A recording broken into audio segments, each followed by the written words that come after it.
আপু, রিপাত ভাইয়া অন্য একটি মেয়েকে বউ করে নিয়ে আসছে। দ্রুত নিচে আয়। ড্রেসিং টেবিলের আয়নার সামনে বউ সাজে বসে মনের সব অনুভূতি মিশিয়ে কানের দুল পড়তে গিয়ে ছোট বোনের কথাই থেমে গেল মন। আজ তার আর রিফাতের বিয়ের কথা ছিল। এমন তো না যে রিফাতকে কেউ মনের সাথে জোর করে বিয়ে করাচ্ছে।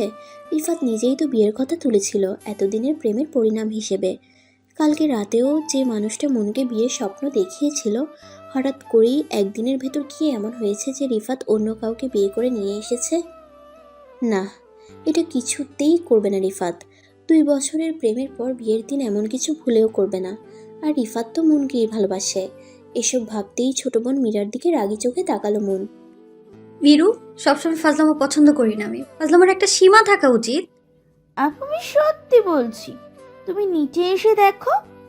মীরার কথা শুনে মন আবারও রাগী দৃষ্টিতে তাকিয়ে কিছু বলার জন্য মুখ খুলতেই নিচ থেকে বড় বাবার ধমক শোনা গেল।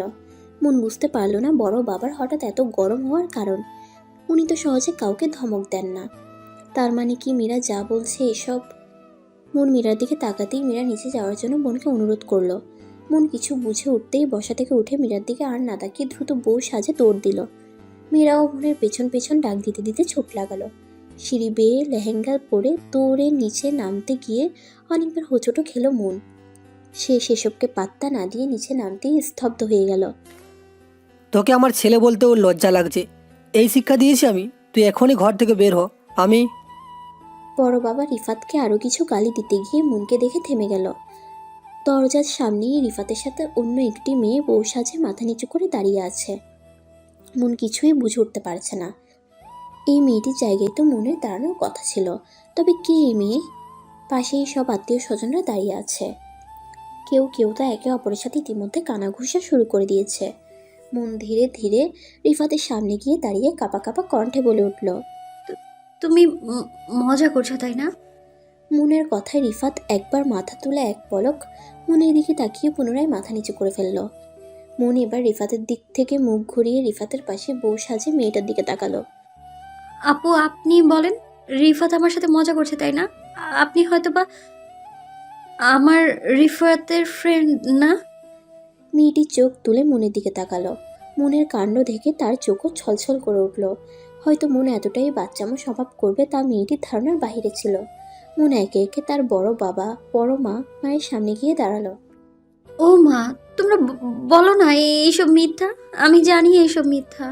মিথ্যে না, আমি সত্যি প্রীতিকে বিয়ে করেছি। রিফাত মনের প্রশ্নের জবাব দিল। রিফাতের কণ্ঠস্বর শুনে মন রিফাতের দিকে অবিশ্বাস্য দৃষ্টিতে তাকালো। তাকে দেখতে একদম অগোছালো লাগছে। তার দৃষ্টি অগোছালো। যে মেয়ে কিছুক্ষণ আগেও হেসে মেতে সব মনের সব মাধুরী মিশিয়ে প্রথমবারের মতো ভালোবাসার মানুষটার জন্য বউ সেজেছে, সে মেয়ে মুহূর্তের মধ্যেই অন্যরকম অগোছালো হয়ে গেল। রিফাতের কথা শুনে মনের চোখ গুড়িয়ে অশ্রু নির্গত হলো।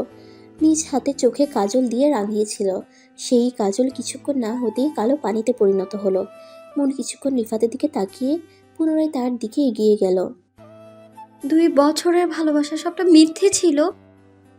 মন শান্ত কণ্ঠে রিফাতের দিকে তাকিয়ে বলে উঠল। রিফাতের দৃষ্টি অন্যদিকে ঘুরিয়ে নিল। মন রিফাতের পাশে মেয়েটির দিকে এবার পূর্ণ দৃষ্টি দিল। মিষ্টি একটি মেয়ে। মন আন্দাজ করলো সত্যিই তো রিফাত ভাইয়ার সাথে মনকে জীবনেও মানাতো না। মন তো রিফাত ভাইয়ার যোগ্যই না। এই মেয়েটি একদম পারফেক্ট। রিফাত ভাইয়ার সাথে একেই মানাবে। মন বড় বাবা মায়ের দিকে ফিরে কন্দনরত চেহারায় হেসে বলল। বড় বাবা, মা, জানো আমি সারপ্রাইজ পেতে ভীষণ ভালোবাসি। এটা রিফাত জানে, তাই আজকে এমন একটা সারপ্রাইজ দিয়েছে যাতে আমি সারা জীবনেও যেন না ভুলতে পারি। ধন্যবাদ রিফাত ভাইয়া। এটা বলতেই ভেতরের সব কান্নাগুলো যেন বেরিয়ে আসতে চাইছে। মন ঠোঁট চেপে কান্না আটকানোর বৃথা চেষ্টা চালিয়ে গেল, কিন্তু শেষ সফল হলো না। সে মুখ চেপে ধরেই দ্রুত উপরে উঠে দরজা বন্ধ করে মেঝেতে বসে ঠুকরে কেঁদে উঠল। তার নিয়তিটা এমন কেন হলো? সে তো রিফাতকে মনে প্রাণে ভালোবেসেছিল। এই তো কালকেই তো সব ঠিকঠাক ছিল। কালকে রাতেও তো রিফাত ভাইয়া মনকে নিয়ে কত ছন্দ মিলিয়েছিল। অথচ আজ, তার মানে কি রিফাত ভাইয়া এতদিনের ভালোবাসার সব নাটক ছিল? কাকে এত ভালোবেসেছিল মন? সে মুখ চেপে আবারও কেঁদে উঠল। মন জানালা দিয়ে বাইরে চোখ দিল। বেলা গড়াচ্ছে, সন্ধ্যা নেমেছে। এই সন্ধ্যাটা মনের জীবনের স্মরণীয় শ্রেষ্ঠ সন্ধ্যা হওয়ার কথা ছিল। অথচ আজ তার বুকটা দুমড়ে মুচড়ে যাচ্ছে। মন চোখ মুছে উঠে দাঁড়ালো, গায়ের গহনাগুলো এদিক ওদিকে ফেলে দিল। অসহ্য লাগছে এসব। রিফাত ভাইয়া কিভাবে পারলো এটা করার? আগে মনের চেহারা তার চোখে কি একবারও ভাসলো না? নিচ থেকে প্রচুর শোরগোল শোনা যাচ্ছিল এতক্ষণ, কিন্তু এখন নিস্তব্ধ। মন জানতো বড় বাবা কিছু সময় রেগে চেঁচামেচি করে কিছু বললেও সেটা করে না। আজও এর ব্যতিক্রম হলো না। রিফাত ভাইয়াকে এমনি রাগের মাথায় বেরিয়ে যেতে বলেছিল, কিন্তু শেষে শান্তি হয়ে যাবে আর রিফাত ভাইয়া আর ওর বউকে মেনে নিবে। রিফাত ভাইয়া এই বাড়ির বড় ছেলে, বড় বাবার একমাত্র ছেলে, আর মন হলো বড় মেয়ে, অর্থাৎ মনের বাবা এই বাড়ির মেজো ছেলে ছিল। কিন্তু কোনো এক কারণে মনের বাবা মারা গিয়েছিল। এরপর মনের মাকে বড় বাবারা আর যেতে দেয়নি, নিজেদের কাছেই রেখে দিয়েছিল। মন আর ওর ছোট বোনের পাশে বড় বাবা সবসময় নিজের বাবার মতোই ছায়া হিসেবে পাশে থাকতো। এমনকি দাদু আর পরিবারের বাকিরা রিফাতের চেয়ে বেশি মনকে ভালোবাসত। সবার এত এত ভালোবাসা পেয়েও মনের মনে হলো ও আজ হেরে গেল। আসল ভালোবাসাটাকেই পেল না। রিফাত ভাই আদৌ কি মনকে ভালোবেসেছিল, নাকি ভালোবাসার অভিনয় করেছিল, তা মনের অজানা। সেই রাতে মন কাঁদতে কাঁদতে ওভাবেই ঘুমিয়ে পড়েছিল। রাতে অনেক ডেকেছিল মনকে, কিন্তু মন ঘুমাচ্ছে বলে বাহানা দিয়ে দরজা খুলেনি। মাঝরাতে ঘুম ভাঙার কারণে প্রতিদিনের ন্যায় আজকেও মন ব্যালকনিতে গিয়ে দাঁড়ালো, কিন্তু আজ ভিন্ন। মনের পাশের ব্যালকনিওয়ালা রুমটা রিফাত ভাইয়ার। অন্যদিন হলে এতক্ষণে রিফাতকে ডেকে তুলে ফেলতো মন। মন এক নজর পাশের ব্যালকনিটার দিকে দৃষ্টি দিল। রাতের সব নিস্তব্ধতা ঘিরে দৌড়েছে যেন রুমটাতে। হয়তো সারা রাত গল্প করার ফলে এতক্ষণে ক্লান্ত হয়ে ঘুমিয়ে পড়েছে। মন ওই রুমটার দিকে তাকিয়ে বিড়বিড় করে বলে উঠল, খারাপ সময়টা একদিন ঠিকই চলে যাবে, কিন্তু আমার তো আপনাকে চেনা হয়ে গেল। মন একটা দীর্ঘশ্বাস ফেলে রুমে ঢুকে গেল। সে বুঝতে পারছে এই বাড়িতে থাকলে সে কিছুতেই কোথাও মন বসাতে পারবে না। তাই সে এতদিন রিফাত ভাইয়াকে ভালোবাসার জন্য যে সুপ্ত ইচ্ছেটাকে দমন করে রেখেছিল, সেটা আবারও পূর্ণ করার জন্য উঠে পড়ে লেগেছে। কিন্তু বড় বাবাকে মানাতে পারলেও বাকি সবার রিয়াকশন কেমন হবে ভেবে ভয় লাগছে মনের। কিন্তু এটা ছাড়া এই বাড়ি ছেড়ে থাকার আর উপায় নেই। এটা পালন করতে মনের জন্য কষ্টসাধ্য হলেও পালন করতে হবেই। মনের চোখ দিয়ে গড়িয়ে পড়া পানিগুলো মুছে নিল। সে আর কান্না করবে না, আর নরম হবে না, আর কারো জন্য নিজের আবেগ ঠেলে দিবে না। সামনে যে আরও অনেক পথ চলা বাকি। রাতের নিস্তব্ধতা কেটে গিয়ে ধরনীর বুকে দিনের আলো প্রবেশ করেছে। দরজা ধাক্কানোর শব্দে মনের ঘুমে ব্যাঘাত ঘটে। সে বিরক্তিতে চোখ মুখ কুঁচকে ফেলে। আবারও দরজা ধাক্কানোর শব্দে মন চোখ খুলে নিজের অবস্থান বুঝতে পারল। রাতে ব্যালকনি থেকে এসে দরজার পাশে বসেই স্মৃতিচারণ করতে করতে ঘুমিয়ে পড়েছিল। মন বিরক্ত সূচক শব্দ করে দরজা খুলতেই দেখল মা দাঁড়িয়ে আছে। মনের মা মনের দিকে মলিন দৃষ্টিতে তাকিয়ে রইল। কি ব্যাপার মা, রুমে এসো, তাকিয়ে আছে যে? তুই এখনো বিয়ে সাজে? মায়ের কথায় মনের হুঁশ ফিরল। সে নিজের দিকে তাকিয়ে দেখল তার গায়ে এখনও বউয়ের পোশাক। এসব দেখে মায়ের হয়তোবা মন খারাপ হয়েছে, তা ভেবে মন নিজেকে নিজে কয়েকটা গালি দিল। তারপর হেসে বলল, ও এই ব্যাপার, আসলে আমি ঘুমিয়ে পড়েছিলাম মা, তাই আর খেয়াল হয়নি আমার। তুমি তো জানোই মা, আমার ঘুম অনেক ভারী। মনের মা মেয়ের দিকে নিষ্পলকভাবে তাকিয়ে রইল। তার ছোট্ট বাচ্চামো স্বভাবের মেয়েটা কথা লুকাতে শিখে গিয়েছে। তিনি জানেন তার এই মেয়েটা অনেক নরম স্বভাবের মেয়ে, কিছু না হতেই কেঁদে কেটে অবস্থা খারাপ করে ফেলে। আর এখন এত বড় ঘটনার পরেও মনের ভেতর এত বড় পাথর চাপা দিয়ে কি নিঃসংকোচে মিথ্যা বলা শিখে গিয়েছে। তিনি রুমে ঢুকে দরজা বন্ধ করে দিল। রুমের অগোছালো ভাব দেখে যা বোঝার বুঝে ফেলেছে। তিনি গিয়ে বিছানাটা ঝাড়তে ঝাড়তে মনকে ফ্রেশ হয়ে আসতে বললেন। মনও বাধ্য মেয়ের মতো মাথা হিলিয়ে কাপড় নিয়ে ফ্রেশ হওয়ার উদ্দেশ্যে ওয়াশরুমে ঢুকে গেল। ততক্ষণে রাশিদা ইসলাম মনের রুমটা গুছিয়ে ফেলল। এরপর বিছানার এক কোণে বসে মনের জন্য অপেক্ষা করতে লাগলো। মন ওয়াশরুম থেকে বের হতেই মাকে বিছানায় বসে থাকতে দেখল। রাশিদা ইসলাম মিষ্টি হেসে ইশারায় মেয়েকে তার কাছে ডাকলেন। মন এগিয়ে মেঝেতে বসে মায়ের কোলে মাথা রেখে চোখ বন্ধ করে মায়ের কোলে মুখ গুজে জড়িয়ে ধরল।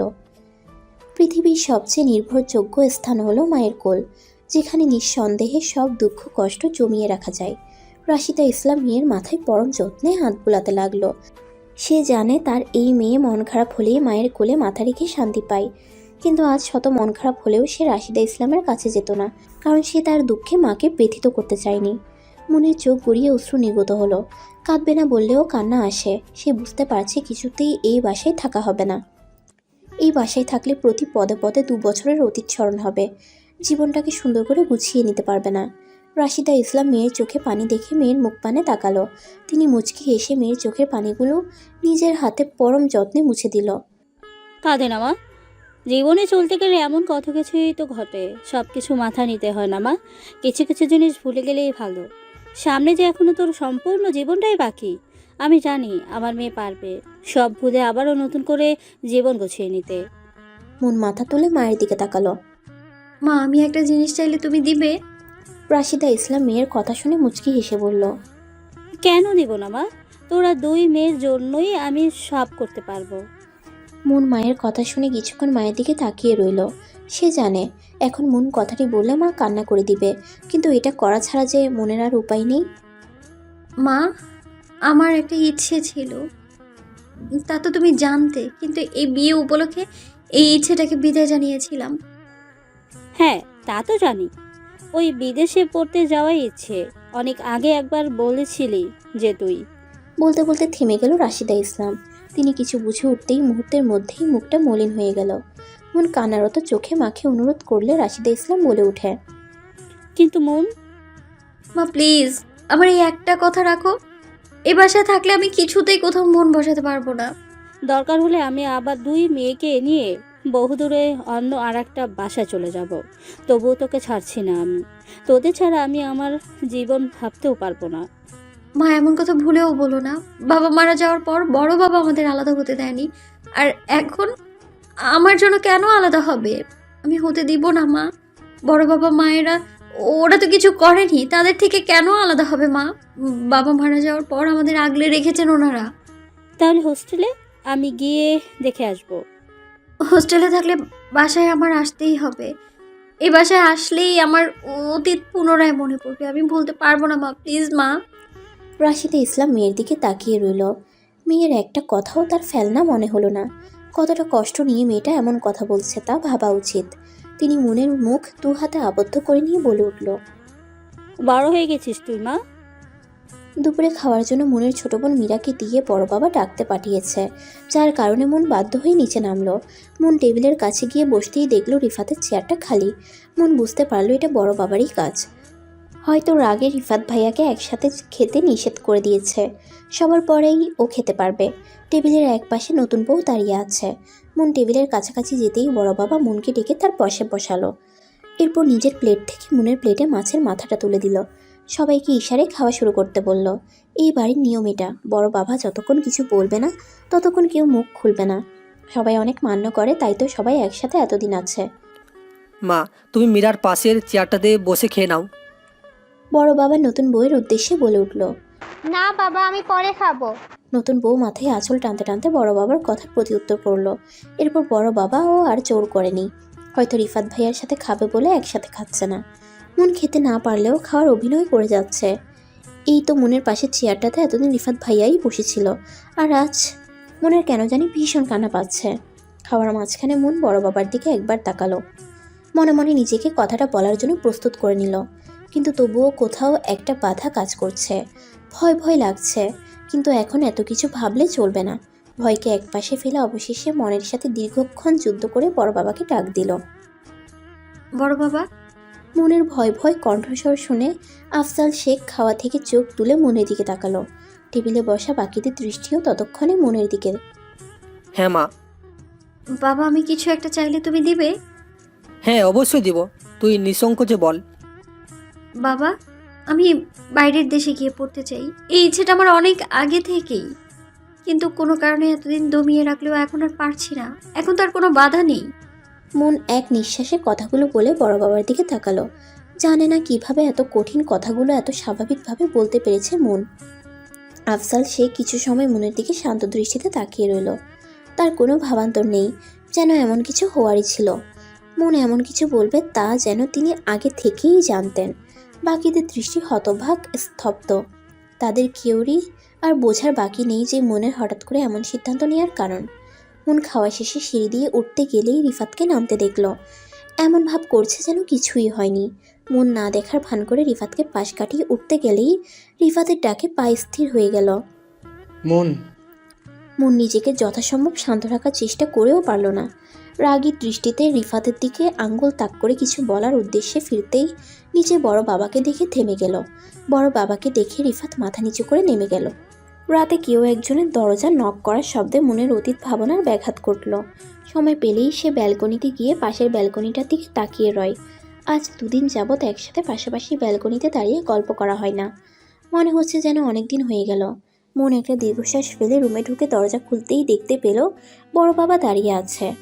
বড় বাবা সাধারণত কারো রুমে যায় না, যা বলার ড্রয়িং রুমে সবাইকে একসাথে ডেকে নিয়ে গিয়ে বলে, কিন্তু আজ স্বয়ং মনের রুমে। মন বড় বাবাকে দেখে মুচকি হাসল। আসো বাবা। আফজাল শেখ রুমে ঢুকে মনকে ইশারায় বিছানায় বসতে বলল। মন গিয়ে বসতেই এরপর তিনি একটা টুল টেনে মনের সামনাসামনি বসল। শোন মা, তোকে আমি বারণ করব না বাইরের দেশে গিয়ে পড়ার জন্য। আমি নিজেও চাই আমার মেয়েগুলো যেন শক্ত মনের হয়। আমার পুরোপুরি ভরসা আছে তোর উপর, কিন্তু তোর কি ওই সুদূর দেশে যেতেই হবে? আমি এখানে থেকে কোনোদিনও পারবো না কিছু করতে বাবা। কোনো ইচ্ছেই তো তুমি অপূর্ণ রাখোনি বাবা। আমার এই ইচ্ছেটাও পূর্ণ করো না বাবা। আফজাল শেখ কিছুক্ষণ মনের দিকে তাকিয়ে রইল, এরপর নরম কণ্ঠে বলল, আমি জানি তুই এটা কেন বলছিস। আমি এটাও জানি যে আমার মেয়ে নরম নয়। সে চাইলে এই সব কিছুকে দূরে সরিয়ে দিয়ে মনকে শক্ত করতে পারবে। তোর এই ইচ্ছাটাকেও আমি অপূর্ণ রাখবো না। মন হেসে আফজাল শেখের পাশে গিয়ে জড়িয়ে ধরে তার বুকে মাথা রাখল। আমি জানতাম বাবা তুমি কোনোদিনও বারণ করবে না, তাই তো কাল রাতেই সব কিছু ঠিক করে ফেলেছি আমি। আফজাল শেখ মনের মাথায় পরম যত্নে হাত বুলিয়ে দিল। তোরা আমার ভাইয়ের একমাত্র সম্বল। সব সময় চাই এই বাসায় তোদের যেন কোনো কষ্ট না হয়, সব ইচ্ছেই যেন পূর্ণ হয়। কোনো দেশে অ্যাপ্লাই করেছিস? নিউ ইয়র্ক বাবা। এত দূরে তুই নিজেকে মানাতে পারবি মা? অবশ্যই পারবো বাবা, আমার যে পারতেই হবে। শুধু তোমার এই মেয়ের জন্য একটু দোয়া করো তুমি। ওখানে কার সাথে থাকবি এত বড় একটা ভিন দেশে? চিন্তা করো না, আমার ছোটবেলার এক বান্ধবী ওখানে সেটেল। ওই যে ইরা ছিল যে, সে বাবার সাথে ও মাধ্যমিক শেষে চলে গিয়েছিল। ওর সাথে আমার যোগাযোগ আছে, সেই সব কিছু ঠিক করে রেখেছে। আমি ওর সাথেই থাকবো আপাতত, সমস্যা হবে না। পারবি তো? 200%। আচ্ছা, আমি কালকে থেকে সব ব্যবস্থা করে ফেলবো। এরপর মন হেসে আফজাল শেখের বুকে মাথা রাখল। এই মানুষটার বুকে মাথা রাখলে বাবা নামক মানুষটার বুকে মাথা রাখার মতো অনুভব হয়। ছোট থেকেই এই মানুষটার মনের সব কিছু বাবার মতো করেই রেখেছেন, কোনো কিছু অপূর্ণ রাখেনি। বড় বাবা কোনো অন্যায় কাজ সহ্য করতে পারে না। মন জানে না সেই জায়গায় রিফাত ভাইয়ার অন্যায় কাজটা কিভাবে সহ্য করে এই বাড়িতে আশ্রয় দিয়েছে। কি জানি, হয়তোবা ছেলে বলে বাড়িতে জায়গা দিয়েছে। মন আর কিছু না ভেবে বড় বাবার বুকে মুখ গুজে রইল। এরপর আবার কখন এভাবে বুকে মাথা রাখতে পারবে সেটা মন জানে না। এই মানুষটাকে সে কখনো ভুলবে না, সবসময় ছায়ার মতো পাশে ছিল। রুমের বাইরে দরজার আড়াল থেকে আফজাল শেখ আর মেয়ের কথোপকথন শুনে রাশিদা ইসলাম আঁচল দিয়ে চোখের পানি মুছল। আজ ভীষণ করে মনের বাবার কথা মনে পড়ছে। তার চাঁদ মাঝে অনেক বড় হয়ে গিয়েছে। ছোটবেলায় তিনি মনের ছোট ছোট হাত পা ধরে বলতো, কখন যে আমার এই চাঁদ মাটা বড় হবে, আমার বুকে মাথা রাখবে, আমাকে বাবা বলে ডেকে জড়িয়ে ধরবে। অথচ আজ মন বড় হয়ে গিয়েছে অনেক, কিন্তু তিনি অনেক দূরে। এসব ভাবতেই পুরনো স্মৃতিরা আবারও হানা দিতে থাকলো। তিনি আঁচল দিয়ে মুখ চেপে নিজের রুমে চলে গেলেন। এরপর 2 দিন মন আর রুম থেকে বের হয়নি। সে রিফাতের সামনে পড়তে চায় না। রিফাতের সামনে পড়লেই পুরানো স্মৃতিরা হানা দেয়, তাই রুম থেকে বের হয়নি। সব কিছু রুমেই করত। এদিকে আফজাল শেখ মেয়ের জন্য সব ব্যবস্থা অতি দ্রুতের সহিত করতে লাগলো। তিনি মনে রুম থেকে বের না হওয়ার বিষয়টা খেয়াল করেছেন, তাই তো 3 দিনের মাথায় রিফাতকে ব্যবসার কোনো একটা কাজের বাহানা দিয়ে ঢাকার বাইরে পাঠিয়ে দিয়েছেন। এই কয়দিন রিফাতকে পরিবারের সাথে মোবাইলে কারোর সাথে কোনো কথা বলতে নিষেধ করে দিয়েছেন, এমনকি রিফাতের বউয়ের সাথেও। এতদিন চুপ মেরে থাকলেও এবার আস্তে আস্তে রিফাত তার শাস্তি ভোগ করবে, তার মেয়েকে তার থেকে আলাদা করার শাস্তি। মন চলে যাওয়ার পর পুরোপুরি শাস্তিটা পাবে। আর রিফাত মন যাওয়ার সময় বাসায় থাকলে মনের মন খারাপ হতে পারে ভাবে তিনি এই সিদ্ধান্তটা নিয়েছেন। রিফাতকে তিনি চাইলে সেদিনই বাসা থেকে বের করে দিতে পারত, কিন্তু তিনি সেটা চায়নি, কারণ ওদের দুজনকে বের করে দিলে ওরা বাইরে অন্য কোথাও ঠিকই সংসার করবে। রিফাত স্বাবলম্বী ছেলে, তার চলতে কোনো কষ্ট হতো না, কিন্তু আফজাল সাহেব চান নিজের কাছে রেখেই শাস্তি দিতে। রিফাত যে কোনোভাবে বুকে কল করবে, তাই নতুন বউয়ের কাছ থেকেও তিনি মোবাইল নিয়ে নিয়েছেন। ফল একজন কেন ভোগ করবে, দুজনেরই শাস্তি আছে। পৃথিবীতে ভালোবাসার মানুষটাকে পেয়েও একে অপরের কাছ থেকে আলাদা থাকার কষ্টই এই দুনিয়াতে আর নেই। আর যোগাযোগ না থাকলে তো কোনো কথাই নেই। রিফাতের অনিচ্ছা সত্ত্বেও বিয়ের দুদিনের মাথায় বউকে ফেলে ঢাকার বাইরে যেতে হয়েছে। তার উপর বাবার কড়া নিষেধাজ্ঞা। রিফাত যেন ভুলেও পরিবারের কাউকে, এমনকি বউকেও কল না দেয়। তার এখন ভীষণ কান্না পাচ্ছে। মনের সাথে 2 বছর ভালোবাসার অভিনয় করে ওকে ঠকাতে এত কষ্ট লাগেনি যতটা এখন লাগছে। সে বুঝতে পারছে সামনে তাকে আরও কঠিন শাস্তি ভোগ করতে হবে। রিফাত ভাইয়াকে বড় ভাবা কোনো একটা কাজে কিছুদিনের জন্য ঢাকার বাইরে পাঠিয়েছে শুনে মন স্বস্তির নিঃশ্বাস ফেলল।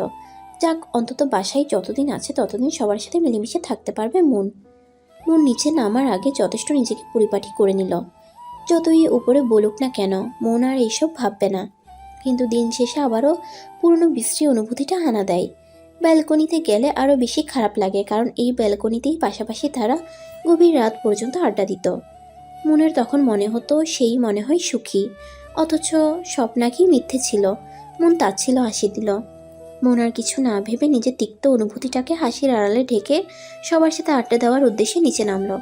তার ভাবতেই কান্না পাচ্ছে, আর কয়েকদিন পর এই মানুষগুলোকে ছেড়ে থাকতে হবে। মন স্বাভাবিকভাবে কাজিনদের আড্ডায় গিয়ে বসলো। অন্যরা আর খাটালো না, কারণ আফজাল শেখের কড়া নিষেধাজ্ঞা। মনের দিকে না তাকানো, স্বাভাবিকভাবে যেন সবাই থাকে, না হলে মনের মনে খারাপ লাগা কাজ করবে। মন কাজিনদের কাছে যাওয়াতে সবার স্বাভাবিক ভঙ্গিমা দেখে তার নিজেরও ভালো লাগলো। হয়তো সবাই ভুলে গিয়েছে। মন এতক্ষণ সংকোচে আসতে পারছিল না, যদি কেউ আগের কথা তুলে এই ভেবে, কিন্তু এমন কিছুই হয়নি ভেবে সে নিজেও স্বাভাবিকভাবে সবার মাঝখানে বসে আড্ডায় মেতে উঠল। কাজিনদের আড্ডাতে বসতেই তার আগের আড্ডাগুলোর কথা মনে পড়ে গেল। আগে রিফাত আড্ডার মাঝখানে মনের দিকে তাকাতো, আর তা দেখে মন মুচকি হেসে মাথা নিচু করে ফেলতো। আর এখন কত তফাৎ! এইসব ভাবতেই মনের চোখ ঝাপসা হয়ে গেল। অন্যরা বিষয়টা খেয়াল করতেই মনকে ওদের আড্ডার মাঝখানে রেখে হাসির কথা বলে আড্ডায় মেতে উঠল। সময় চলে যায় নিজস্ব গতিতে। দেখতে দেখতে মনে যাওয়ার টাইম ঘনিয়ে আসছে। রিফাতের অনুপস্থিতিতে মনের দিন এখন সবার সাথে ভালোই যাচ্ছে, কিন্তু আসলেই কি ভালো যাচ্ছে? রাত হলেই সব অতীত আবারও হানা দেয়। আফজাল শেখ খুব তাড়াতাড়ি সবকিছু ঠিকঠাক করে ফেলেছেন। তিনি চান মন যেন অতীত দ্রুত এসব ভুলে গিয়ে আবারও নতুন করে জীবন গঠন করতে পারে। আর 2 দিন পর মনের ফ্লাইট। গভীর রাত নেমে এসেছে, চারদিকে ঘুটঘুটে অন্ধকার। মনের চোখে আজ ঘুম নেই, শুধু আছে চোখের জল। সে ব্যালকনিতে নিজের প্রিয় দোলনাতে বসে কাঁদতে রইল। আজ কাঁদবে, খুব করে কাঁদবে। শেষবারের মতো কেঁদে রিফাতের স্মৃতি এখানেই শেষ করে ফেলবে। রিফাত ভাই, কেন করলেন এমনটা?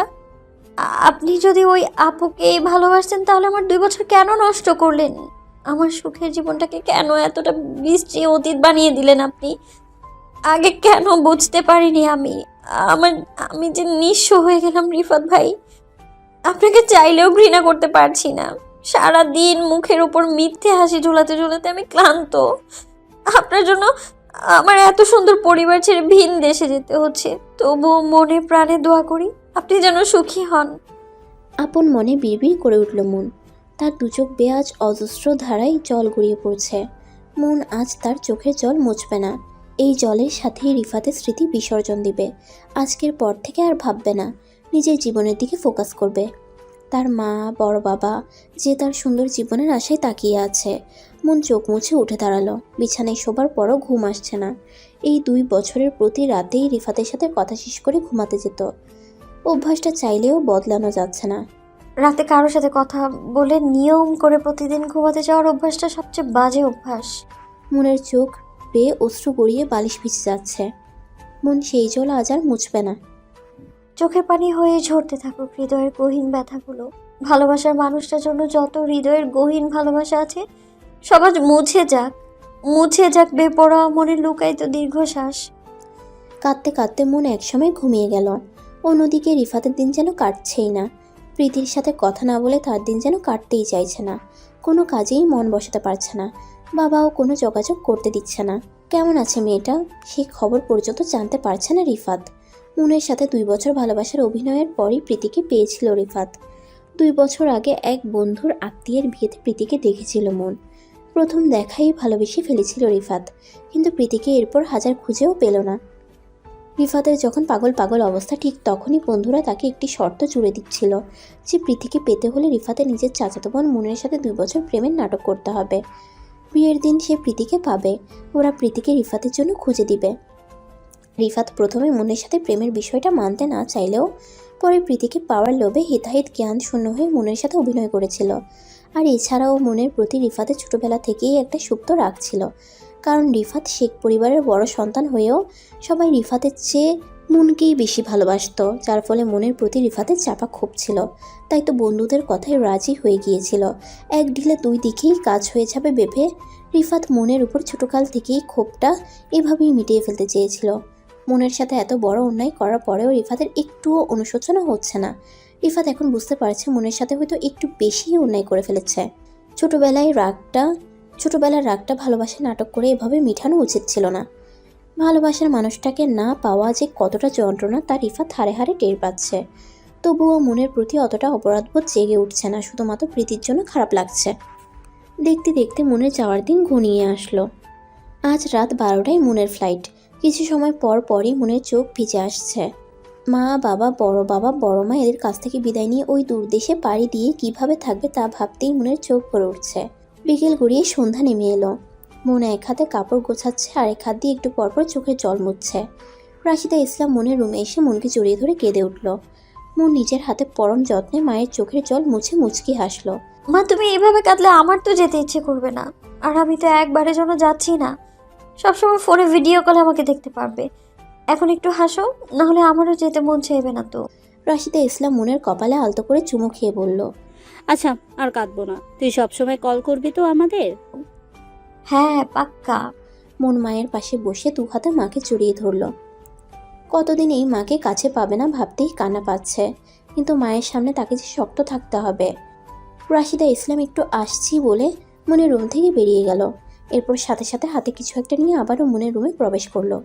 তিনি তার হাতের শাড়িটা মনের দিকে বাড়িয়ে দিয়ে বলল, এই নে, এটা তোর কাছে রাখ, মনে করবি মায়ের আমানত। এটা দেখলেই তোর আমার কথা মনে পড়বে, সাথে সাথেই কল দিবি। এই শাড়িটা তোর বাবা আমাকে শখের বশে কিনে দিয়েছিল।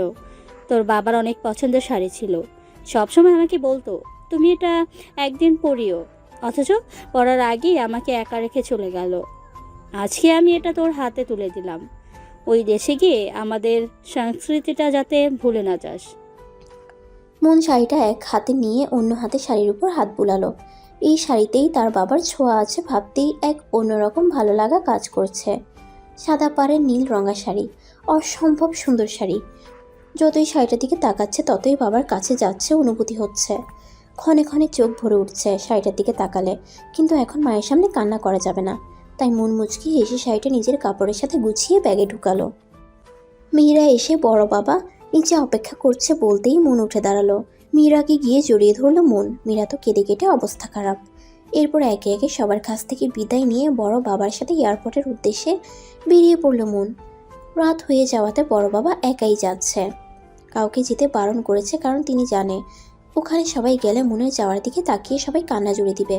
কিন্তু তিনি এটা চান না, তিনি চান মন যেন শক্ত মন নিয়ে যায়। এয়ারপোর্টে পৌঁছেই মন বাকি সময়টুকু আফজাল শেখের বুকেই কাটিয়েছিল। মন সিটবেল্ট বেঁধে বসে আছে, তার চোখ বারবার ভিজে আসছে। আফজাল শেখের চোখ মনকে বিদায় দেওয়ার সময় বারবার ভিজে আসছিল। মন বুঝতে পেরেছে লুকিয়ে লুকিয়ে আফজাল শেখ ঠিকই চোখের পানি মুছেছে। মন এই মানুষটাকে বুঝতে পারে না, নিজের সন্তানদের চেয়ে মনকেই বেশি ভালোবাসেন তিনি।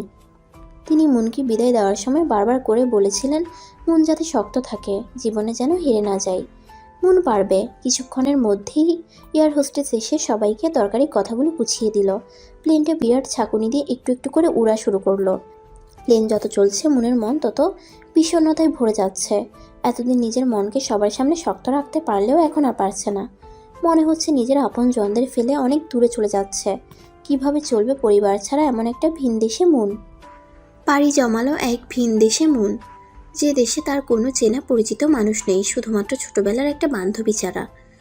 সেও এখন এখানের স্থানীয়। প্লেন একটা বিরাট ঝাঁকুনি দিয়ে ল্যান্ড করতেই মন অন্যদের দেখা দেখে নিচেও নেমে পড়ল। প্লেন থেকে নামার পরে ভিনদেশে প্রথমবারের মতো পা দিতেই তার এক অন্যরকম অনুভূতি অনুভব হলো। ম্যারিল্যান্ড শহরের ছোঁয়া এই প্রথমবারের মতো গায়ে মাখাচ্ছে মন। প্লেন থেকে নেমে এদিক সেদিক ঘুরে তাকিয়ে সামনে যেতেই দেখলো অনেকে তাদের আপনজনদের নামে সাইনবোর্ড নিয়ে দাঁড়িয়ে আছে। মনের নার্ভাস লাগছে। সে আশেপাশে তাকিয়ে ইরাকে না দেখে হতাশ হলো। ইরা তো আগে থেকেই এসে যাবে বলেছিল, কিন্তু এখনও তার আশা হচ্ছে না। মনের প্লেন থেকে নামা প্রায় মানুষ আস্তে আস্তে আপনজনদের সাথে এয়ারপোর্ট থেকে বিদায় নিচ্ছে। তার হঠাৎ করেই কান্না পাচ্ছে। এই দূর দেশে ইরা ছাড়া আর কেউই নেই। এই ভিন দেশে সে একা যাবেই বা কোথায়? সে এগিয়ে একটা জায়গায় বসলো। এই সকাল সকাল এয়ারপোর্টটা জনশূন্য একদম। যে কয়েকজন আছে তারা ভিন দেশে, মনের দিকে ফিরেও তাকাচ্ছে না। এসব দেখে মনের চোখ বেয়ে আপনা আপনি অশ্রু নির্গত হতে লাগলো। সে ঠোঁট চেপে কান্না আটকে মাথা নিচু করে বসে রইল। হঠাৎ মনের পাশে তার থেকে কিছু দূরত্ব বজায় রেখে কেউ বসতেই সে পাশ ফিরে তাকাতেই দেখতে পেল ট্রাউজারের সাথে গেঞ্জি আর মুখে মাস্ক পরিহিত কেউ একজন সামনের দিকে তাকিয়ে বসলো। বোঝাই যাচ্ছে সকালে জগিং করছে। মুখমণ্ডল দেখার উপায় নেই। সকালের সূর্যের তীর্যক রশ্মি ছেলেটার মুখে পড়তেই চোখ মুখ কুঁচকে ফেলল। ছেলেটা মনের দিকে তাকাতেই মনকে কান্নারত অবস্থায় দেখে কিছু বলতে নিল। মনের হঠাৎ করেই জনশূন্য এলাকায় এমন মুখমণ্ডল ঢাকা একজনকে দেখে ভয়ে অন্তরাত্মা কেঁপে উঠল। কারণ কেউ জগিং করতে বের হলে মাস্ক পরে তা মনের জানা নেই। সে টিভিতে এমন কিডন্যাপের খবর অনেক দেখেছে। হয়তো মনকে ভিন দেশের মনের হওয়ায় ছেলেটা নিজের মুখমণ্ডল ঢেকে নিজের কার্যসাধন করতে এসেছে। মনের ভাবনায় এটা আসতেই সে দ্রুত ব্যাগপত্র নিয়ে বসা থেকে কোনো মতে উঠে পড়ল। পাশের মেয়েটাকে কিছু নিয়ে ভীতিগ্রস্ত হয়ে ব্যাগ নিয়ে অতি দ্রুতর সহিত উঠে দাঁড়াতে দেখে আদ্রিন ভ্রু কুঁচকালো। সে বুঝতে পারছে না মেয়েটি কি তাকে দেখে ভয় পেয়েছে। সে একবার নিজের দিকে তাকালো। না তো, তাকে তো সাধারণ মানুষের মতোই লাগছে। সে জগিং করে এই রোড দিয়ে যাওয়ার সময় মেয়েটিকে মাথা নিচু করে চোখ মুছতে দেখা গেল। দেখে মনে হচ্ছিল মেয়েটি এখানকার নয়। তাই তো কি হয়েছে জিজ্ঞেস করার জন্য এখানে এসে দূরত্ব বজায় রেখে বসেছে। কিছু জিজ্ঞেস করবে সেই মুহূর্তে মেয়েটি ভয় ভয় দৃষ্টিতে উঠে দাঁড়ালো। সে মেয়েটিকে পিছন থেকে ডেকে উঠতেই মেয়েটি ভয়ে দৌড় দিল। আদ্রিন মেয়েটির কাণ্ড দেখে হেসে দিল। আদ্রিনকে দেখে আজ পর্যন্ত কোনো মেয়েই দূরে সরে যায়নি, উল্টো তার পাশে বসতে চাইতো। সে সবসময় মেয়েদের থেকে দূরত্ব বজায় রেখে চলে, তাই তো মাস্ক পরেই বের হয়েছিল। অথচ এই প্রথম একটা মেয়ে এরকম দেখলো। এরপর সে উঠে দাঁড়াতেই একটা কানের দুল দেখতে পেল। সে দুলটা নিয়ে মনকে ডাকতে দিতেই সেদিকে আর মনকে দেখা গেল না। সে বুঝতে পারছে মেয়েটি তাকে ভালোই ভয় পেয়েছে। সে মুচকি এসে দুলটা ট্রাউজারের পকেটে গুজে পার্কিং এরিয়াতে গাড়ির উদ্দেশ্যে পা বাড়ালো। মন উঠে দৌড়ে ওখানে থেকে একটু দূরে এসেই বুকে হাত দিয়ে হাঁফাতে লাগলো। ঠিক তখনই দৌড়াতে দৌড়াতে ইরা মনের সামনে এসে হাঁটুর উপর 2 হাত রেখে দাঁড়ালো। এরপর উঠে মনকে জড়িয়ে ধরতে নিলে মন মুখ ফিরিয়ে নেয়।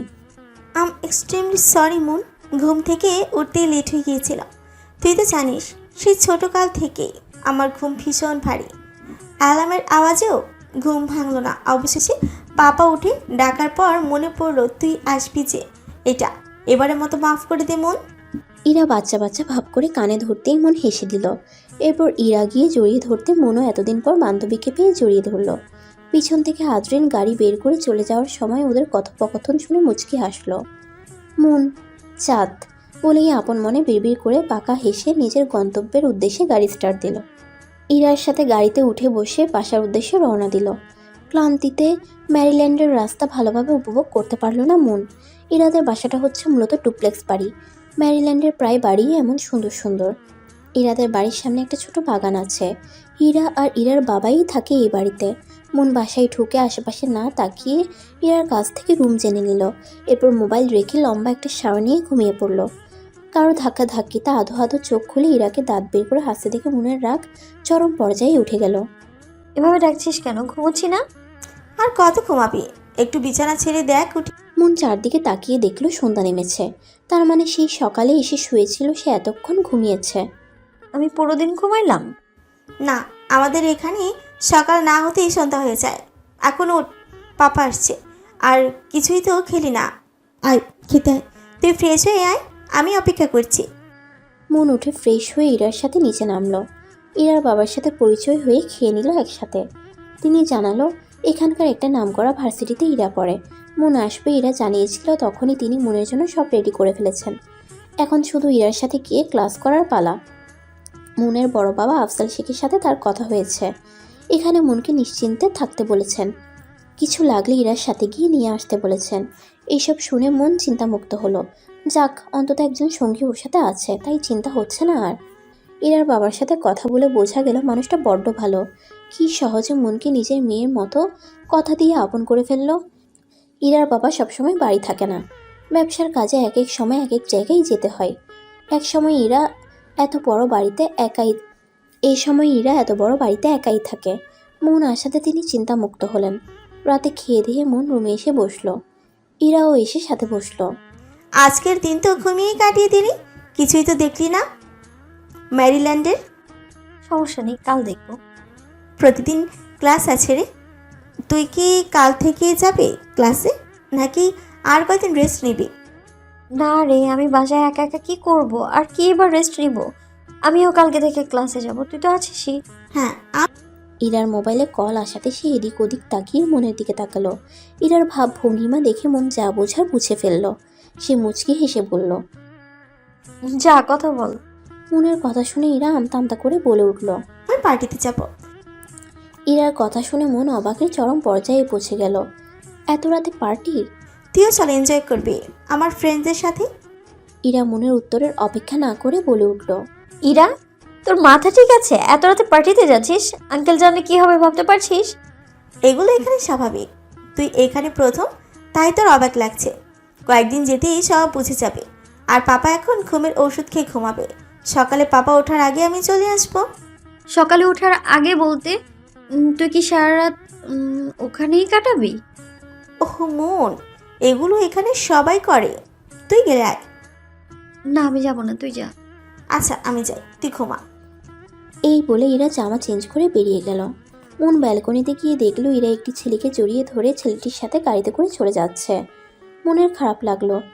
এই সবই কি এদেশের সংস্কৃতি? ইরার পরনে হাঁটুর উপর বরাবর একটা জামা। মন ভেবেছিল অন্তত ইরা এদেশের সংস্কৃতির সাথে তাল মিলিয়ে এতটা খারাপ হবে না, কিন্তু এখানে এসে তার ধারণা পাল্টে গেল। তার এখন ভীষণ আফসোস হচ্ছে, কেন যে এখানে আসতে গেল। সে কি এদেশের এমন সংস্কৃতিকে ইগনোর করে চলতে পারবে?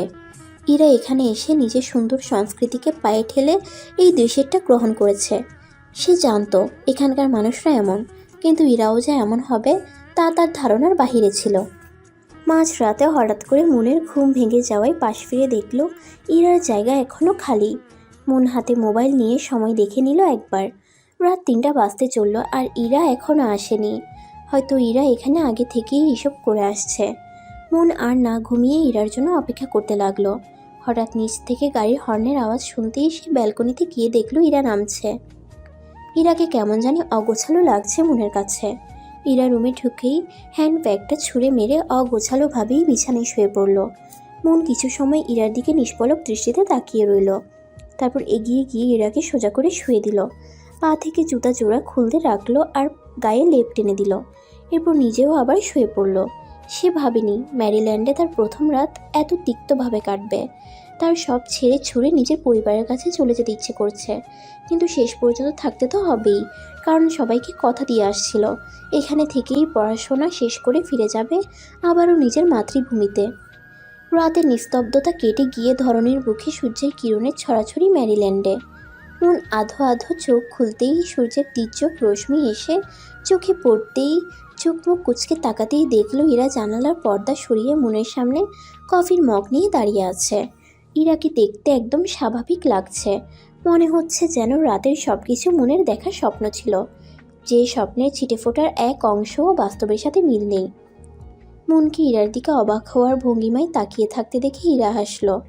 তোর মনে হচ্ছে রাতে সব কিছু স্বপ্ন দেখছিলি, তাই না?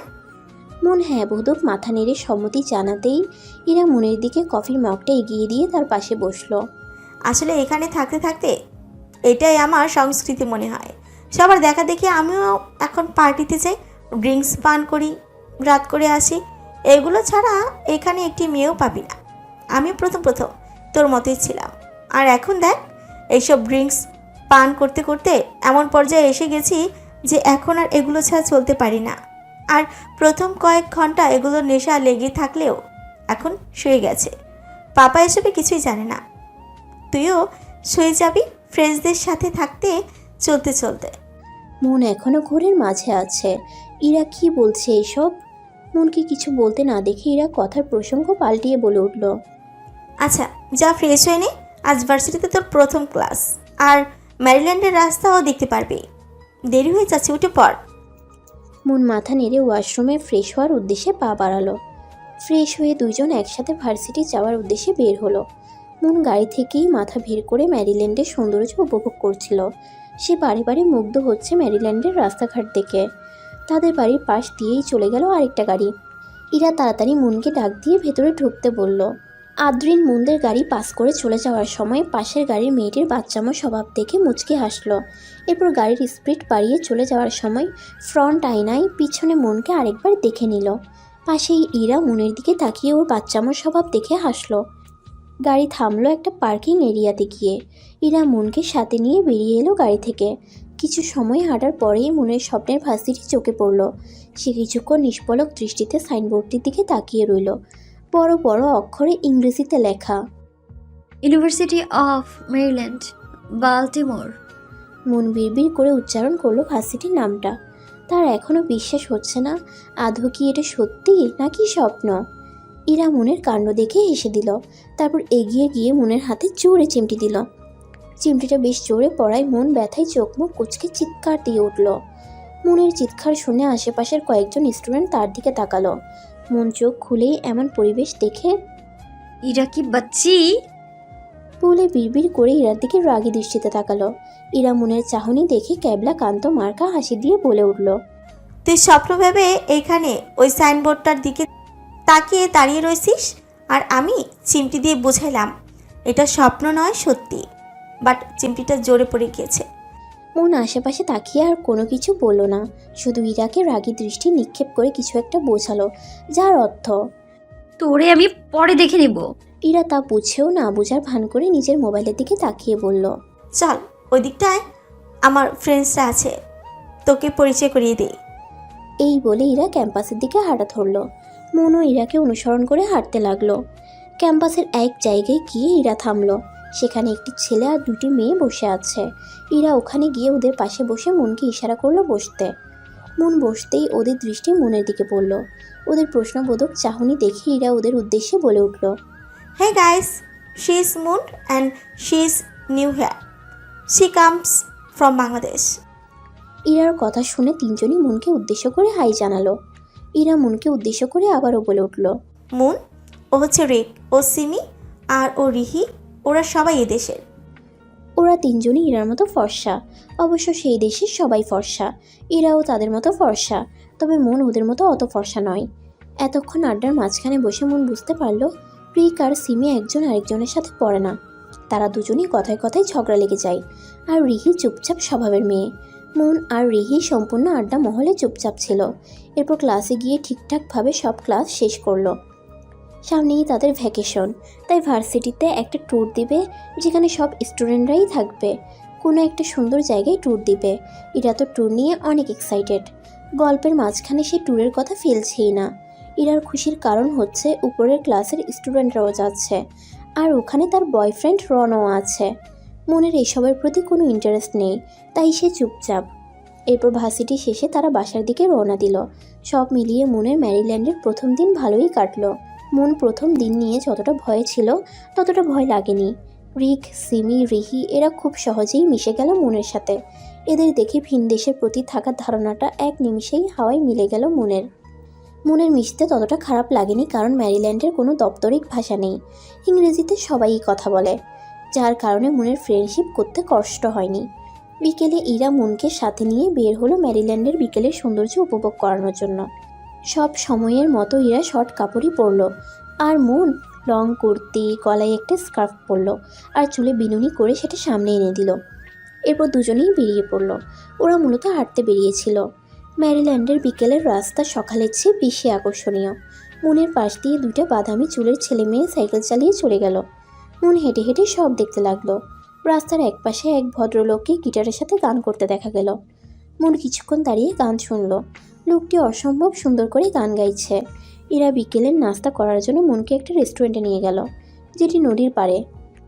মন ম্যারিল্যান্ডের সৌন্দর্য প্রথমবারের মতো সব কিছু মুগ্ধ নয়নে উপভোগ করলো। ম্যারিল্যান্ডের দিনগুলো খুব সুন্দরই কাটছে মনের। দেখতে দেখতে কয়েকদিন কেটে গেল। ভার্সিটি ট্যুরের দিন ঘনিয়ে আসছে। মন নিষেধ করলেও ইরা, সিমিরা জোর করে নিয়ে যাচ্ছে। এটাই ম্যারিল্যান্ডের প্রথম ট্যুর মনের। যথা সময়ে সকালে তাড়াতাড়ি উঠে ইরা তৈরি হতে বসে গেল।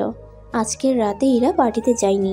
সব স্টুডেন্টরাই শর্ট জামা পরিধান করেছে, কিন্তু মন লং গাউন পরেছে। তার এখানে সব কিছু ভালো লাগলেও ড্রেস আপটা ভালো লাগেনি। কেউই লং কাপড় পরে না। সবার মূল গন্তব্য আজ ভিন্ন। ম্যারিল্যান্ডের কুইন্স নামক একটি জায়গায়। সেই জায়গায় অন্য পিকনিক স্পটের মতো কোনো আকর্ষণীয়মূলক কিছু নেই। একটা ভিন্ন রকম অনুভূতি পাওয়ার জন্যই সবার গন্তব্য আজ কুইন্সের সেনেকা ক্রিক। কুইন্সকে মূলত একটা হালকা পাতলা জঙ্গল হিসেবে ধরা হয়। এর মাঝখানে একটা ক্রিক আছে, যাকে বলে সেনেকা ক্রিক। সেই ক্রিকের আশেপাশে সারি সারি বিভিন্ন ধরনের গাছ রয়েছে। সব কিছু মিলিয়ে এটা ম্যারিল্যান্ডের মতো একটা জায়গাতে দেখার মতো জায়গা। এসব কিছু ভার্সিটির স্টুডেন্টদের মুখেই শুনেছে মন। কুইন্সে মূলত প্রকৃতি প্রেমীরাই যায়, তবে একা যাওয়া রিস্কি, কারণ মাঝে মাঝে বিভিন্ন ধরনের জন্তু দেখা যায়। তাই ভার্সিটিতে আগে আগে সবাইকে বলে দেওয়া হয়েছে কেউ যেন একা কোথাও চলে না যায়, সবাই যেন একসাথেই থাকে। যথাসময়ে সবাই ভার্সিটি থেকে দেওয়া নির্দিষ্ট একটা জায়গায় এসে পৌঁছালো ট্যুরের উদ্দেশ্যে। একে একে সবাই এসে পৌঁছাতেই গাড়ি ছাড়লো। গাড়িতে মন তারই সমবয়সী অন্য একটি মেয়ের সাথে বসেছে, কারণ ইরা তার বয়ফ্রেন্ডের সাথেই বসেছিল। ইরা অবশ্য তার সাথে মনকে সহ বসতে বলেছিল, কিন্তু মন আপত্তি করে বসেনি। অবশ্য ম্যারিল্যান্ডের মতো জায়গায় এটা একদম স্বাভাবিক। রিক আর সিমি একসাথে, রিহিও তার আরেকটা ফ্রেন্ডের সাথে বসেছে। প্রায় অনেক লম্বা একটা জার্নির পর তাদের গাড়ি কুইন্সে সেই ক্রিক থেকে একটু দূরেই দাঁড়ালো। একে একে সবাই নামলো। সবাই নামার আগেও সবাইকে বারবার করে বলে দেওয়া হয়েছে যাতে কেউ একা কোথাও না যায়, আর সন্ধ্যার আগে যেন এই জায়গায় পৌঁছায়। তারা সন্ধ্যার আগেই এই জায়গা ছেড়ে বেরিয়ে পড়বে। সবাই হ্যাঁ বোধক সম্মতি দিয়ে দল বেঁধে ঘোরার উদ্দেশ্যে গাড়ি থেকে নেমে পড়ল। মন ও রিক সিমিদের সাথে মিলিত হলো। মনের গাড়ি থেকে নেমে চারদিকে চোখ বুলাতেই মনে হলো এটা বাংলাদেশেরই কোনো একটা জায়গা। সে সবার সাথে সাথে আরেকটু এগিয়ে গেল। চারদিকে বিভিন্ন রকমের গাছপালা, আর মাঝখান দিয়ে একটা ক্রিক। ক্রিকের ধারে ধারে বিশাল বড় বড় উইলো গাছ দাঁড়িয়ে আছে। পানির কুলকুল ধ্বনি আর পাখিদের কিচিরমিচির ডাক, এই যেন প্রকৃতির এক অপরূপ সুন্দর দৃষ্টান্ত। মনের মনে হলো এই জায়গাতে হইহুল্লোড় করে চলে প্রকৃতির কোনো স্বাদ নেওয়া যাবে না। তাই সে ওদের দল ভঙ্গ করে একটু এগিয়ে খাড়ির ধারে পৌঁছে গেল সে। রোদে ঝিলিমিলি করছে পানি। ব্যস্ত ভঙ্গিতে পানিগুলো কুলকুল শব্দ তুলে ছুটছে সামনের দিকে। ওপারে লাইন ধরে দাঁড়িয়ে রয়েছে অনেকগুলো উইলো গাছ। পথটা বাঁকা হয়ে নিচে নেমে গেছে।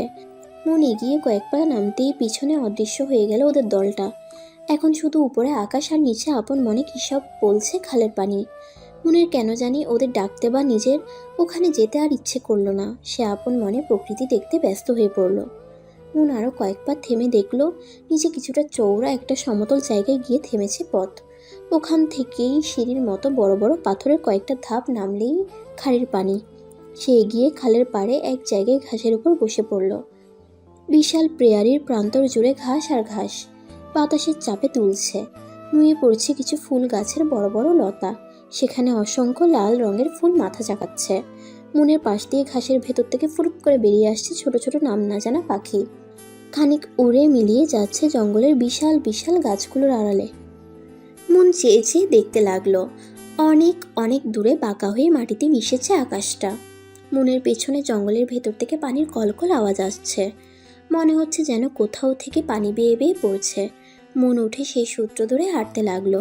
জঙ্গল ধরে কিছু দূর যেতেই ছোট্ট একটি ঝর্ণা দেখা গেল। সেই ঝর্ণা থেকেই কুলকুল করে পরিষ্কার পানি এসে জমছে ছোট্ট একটা ডোবায়। তারপর সেখান থেকে আঁকাবাঁকা নালা বেয়ে নেমে যাচ্ছে খালে। ডোবার পানি গল্প চকচক করছে। মনে হচ্ছে যেন মনকেই ইশারায় ডাকছে। আদ্রিন আজ অনেকদিন পর তার প্রকৃতির মাঝে দাঁড়িয়ে থাকা বাড়িটাতে আসলো সময় কাটানোর জন্য। অনেক দিন ধরে আসা হচ্ছে না তার এই প্রিয় বাড়িটাতে। প্রকৃতির সুন্দর আবহাওয়ার মাঝে এই বাড়িটা সে নিজের হাতে কাঠ দিয়ে খুব যত্ন সহকারে তৈরি করেছিল। কোনো একদিন এই জঙ্গলে এসে তার মনে হয়েছিল এখানে কয়েকটা দিন যদি সময় কাটাতে পারত। তাই তো এর পরের দিনগুলোতে খুব পরিশ্রম করে এই বাড়িটা তুলেছিল। এই বাড়িটাতে সে যখনই সময় পায় আসে। আজ কতদিন ধরে কিছু জরুরি কাজের জন্য এটাতে আসতে পারেনি। তাই তো মন না মানাতে একটু সময় পেতেই ছুটে চলে এসেছে এই বাড়িতে। তার শহরে এত এত দামি বাড়ি, এটার তুলনায় কিছুই না মনে হয়। সে তো এখানে একেবারের জন্য চলেই আসতে চেয়েছিল, কিন্তু নানিমার কারণে পারেনি। কারণ তার একমাত্র নানিমা আদ্রিনকে ছাড়া থাকতেই পারে না। আজ নানিমাকে অনেক জোর করেই এখানে রাত কাটাবে বলে এসেছিল। অবশ্য রাতে একটু রিস্কি হয়ে যায় এখানে, কারণ বিভিন্ন ধরনের জন্তু আসে। এসবে আদ্রিনের মাথা ব্যথা নেই, তার সুখী এই ঘরে নিহিত। এই ঘরটা দেখাশোনার জন্য আদ্রিন এক অল্প বয়সী নিরাশ্রয় বৃদ্ধকে রেখেছে। তিনি এখানেই থাকেন, নিজের জীবন কাটান প্রকৃতির সাথে। আদ্রিনের এই জীবনটাই ভীষণ প্রিয়। আদ্রিনের মনে হয় সত্যিকারের সুখের জীবন মানেই এটাই। সে এসে ঘর থেকে বেরিয়ে গেল শেষ বেলার জঙ্গলটার প্রকৃতির আওয়াজ উপভোগ করতে। মন প্রকৃতির প্রেমে এতটাই মজে ছিল যে সন্ধ্যা ঘনিয়ে আসছে সেই খেয়াল তার নেই। আকাশের মেঘে নানান রকম রং ধরেছে, শিরশির করছে উইলোর পাতাগুলো, আর আপন মনে বকবক করছে খালের পানি। ধীরে ধীরে প্রকৃতিটাতে আধার ঘনিয়ে আসছে, আর আশেপাশের গাছগুলোর ফাঁকফোকর থেকে ঝিঝি পোকার আওয়াজ তুলছে। আকাশে একটা দুটো করে জ্বলে উঠছে তারাগুলো। ক্রিকের ওপারে হাওয়ায় দুলছে গাছের রং বেরঙের ডালগুলো। গাছের আড়ালে দূর পশ্চিমে জঙ্গলের শেষ প্রান্ত ছুঁই করছে রক্তিম সূর্যটা। অদ্ভুত শান্ত সমোহিত পরিবেশ, শুধু কোথাও থেকে যেন কিছু ঝিঝি পোকার আওয়াজ শোনা যাচ্ছে। মনের হুঁশ ফিরতেই পেছন দিকে তাকিয়ে বুঝতে পারল সে অনেক দূর চলে এসেছে। আশেপাশে কোথাও ওদের দোলের আওয়াজ শোনা যাচ্ছে না। সে পেছনে ফিরে ফেরত আসতে নিলে বুঝতে পারল পথ হারিয়েছে। কোথাও কোনো গাড়ির নিশানাও দেখছে না। প্রকৃতি দেখতে দেখতে কখন যে আঁকাবাঁকা পথে চলে আসছিল তা সে ঠাহর করতে পারেনি। সে তার হাতের মোবাইলটার দিকে তাকালো। ভাগ্যিস এটা হাতে নিয়েই বেরিয়েছিল। সে কন্ট্যাক্ট নাম্বারে গিয়ে ইরাকে ফোন লাগালো, কিন্তু ব্যর্থ হলো, কারণ ইরার ফোন বন্ধ বলছে। নির্ঘাত ছবি তুলতে তুলতে চার্জ শেষ করে ফেলেছে। মন তাড়াতাড়ি একে একে রিক, সিমি আর রিহি সবার ফোনেই কল দিল, কিন্তু কল রিসিভ হচ্ছে না। হয়তো গাড়ির পাশাপাশিই তারা, যার ফলে ওখানের গানের আওয়াজের জন্য ফোনের আওয়াজ শুনছে না। আর ওরা গাড়িতে উঠে গেলেও মনকে খেয়াল করতে পারবে না, কারণ মন ওদের সাথে বসেনি। মন বসেছিল অন্য একটি মেয়ের সাথে, যার সাথে মনের কোনো বাক্য এখনও বিনিময় হয়নি। আর মেয়েটা আসার সময়ও চোখ বন্ধ করে কানে ইয়ারফোন গুছিয়ে এসেছিল, যার কারণে পাশে বসা মনের দিকে অতটা খেয়াল করেনি। হয়তো এখনও খেয়াল করবে না যে তার পাশের মেয়েটা গাড়িতে ওঠেনি। মনের কাছে যে 3-4 জনের নাম্বার ছিল, একের পর এক সে নাম্বারগুলোতে ফোন দিতে রইল, কিন্তু কোনো ফল পেল না। মন মোবাইল হ্যান্ড ব্যাগে ঢুকিয়ে দৌড় লাগালো যেদিকে চোখ যায়, কিন্তু তার আশা আবার ব্যর্থ হলো। সে আঁকা বাঁকা জঙ্গলের ছোটোখাটো রাস্তা ধরে দৌড়াতে লাগলো যেদিকে চোখ যায়। এদিকে পশ্চিম আকাশে সূর্য পুরোপুরি ডোবার পথে। জঙ্গলে আস্তে আস্তে পুরোপুরি আধার ঘনিয়ে আসছে। মন কোনো মতে আঁকা বাঁকা পথ দিয়ে ওদের গন্তব্যস্থানে আসতেই দেখলো ওদের গাড়ি পার্কিংয়ের জায়গাটা পুরোপুরি ফাঁকা। আশেপাশে কোনো মানুষের পদচিহ্নও দেখা যাচ্ছে না, শুধু সেই জায়গায় গাড়ির চাকার ছাপ দেখা যাচ্ছে। মন মোবাইল বের করে আবারও কল লাগালো। সে কান্নামাখা কণ্ঠে প্রার্থনা করছে যেন কেউ মনের কলটা ধরে, কিন্তু শেষ পর্যন্ত মনের আশা আবারও ব্যর্থ হলো। কেউই কল উঠায়নি। মন মাথা চেপে ধরে মাটিতে বসে কেঁদে দিল। সূর্য পুরোপুরি ডুবে যাচ্ছে। আকাশের দিকে তাকিয়ে দেখলো কিছু কিছু তারা মিটিমিটি জ্বলছে। কী করবে সে এই গভীর জঙ্গলে, ভাবতেই তার কান্না পাচ্ছে। হঠাৎ জঙ্গলে ভেতরের দিকে তাকাতেই মন চমকে উঠল। আরে কি ওটা? আক্রমণাত্মক ভঙ্গিতে দাঁড়িয়ে রয়েছে একটা জন্তু। মন ওটার দিকে চোখ দিতেই ফোঁস করে উঠল। বসা থেকে উঠে এক লাফিয়ে পিছনে সরে গেল মন। এরকম জন্তু সে আগে কখনো দেখেনি। অনেক লম্বা, পাগুলো ছোট ছোট, ধূসর রঙের লম্বা লম্বা পশম। মাথা তুলে কটমট দৃষ্টিতে তাকিয়ে রইল মনের দিকে, যেন এখনই গিলে খাবে মনকে। মন ভয় পেলেও নিজেকে যথাসম্ভব শক্ত রেখে সাবধানে নিচু হয়ে নিচে পড়ে থাকা একটা মরা ডাল তুলে নিল। মনকে ডাল তুলে নিতে দেখে জন্তুটা ফ্যাচ করে এক আওয়াজ তুলে লাফিয়ে মনের কাছে আসতে নিতেই মন ভয়ে হাতের ডালটা ফেলে আবারও পেছন দিকে দৌড় লাগালো। সে জানে না এখন কোথায় যাবে, সে শুধু এতটুকুই জানে তাকে এই জন্তুটার হাত থেকে বাঁচতে হবে। মনের চোখ যেদিকেই যায় সে এক মনে সেদিকেই দৌড়াতে লাগলো। পেছনে জন্তুটা মনকে ধাওয়া করতে লাগলো। মন দৌড়াতে দৌড়াতে অনেক দূরে কেউ একজনকে পেছন দিকে ফিরে পকেটে হাত গুজে ক্রিকের ধারে দাঁড়িয়ে থাকতে দেখলো। সে আর কিছু না ভেবে মানুষটাকে তার বাঁচার শেষ অবলম্বন হিসেবে ধরে ওই মানুষটার দিকে দৌড় লাগালো। আদ্রিন অন্ধকার ঘনিয়ে আসতেই ঘরের ভেতরে ঢুকতে নিলেই একটি মেয়েকে তার দিকেই দৌড়ে আসতে দেখলো। সে ভ্রু কুচকে কিছুক্ষণ সেদিকে তাকিয়ে রইল। মেয়েটি তার পরনে গাউনটা উঁচু করে ধরে এলো পাথারি দৌড়াচ্ছে। সে তার ভ্রম মনে করে আরেকটু এগিয়ে গেল বিষয়টা ভালো করে বোঝার জন্য। না, এটা তার ভ্রম নয়, সত্যিই একটা মেয়ে দৌড়ে তারই দিকে এগিয়ে আসছে। আদ্রিন বুঝতে পারল না এই গভীর জঙ্গলে মেয়ে কোত্থেকে আসবে। সে আবারও তার ভ্রম ভেবে ঢুকতে নিলেই মেয়েটি এসে তার হাতে খামচে ধরে তারই পেছনে লুকিয়ে পড়ল। আদ্রিনের পা থেমে গেল। সে স্থির হয়ে দাঁড়িয়ে পড়ল। সত্যিই কেউ একজন তার হাতে জোরে খামচে ধরে আছে। সে পিছন ফিরে মেয়েটির দিকে তাকাতেই দেখল এয়ারপোর্টের সেই মেয়েটি তার হাত খামচে ধরে চোখ মুখ কুঁচকে বন্ধ করে আছে। মেয়েটিকে দেখে আদ্রিন মনে মনে চাঁদ বলে আওড়ালো। মেয়েটি ওই অবস্থায় আদ্রিনকে সামনে তাকাতে ইশারা করলো। আদ্রিন মেয়েটির ইশারাকৃত আঙ্গুল অনুযায়ী তাকিয়ে দেখল দূরে একটা জন্তু দাঁড়িয়ে আছে। এবার আদ্রিন যা বোঝার বুঝে ফেলল। এইসব জন্তুদের খপ্পরে পড়েছিল মেয়েটি।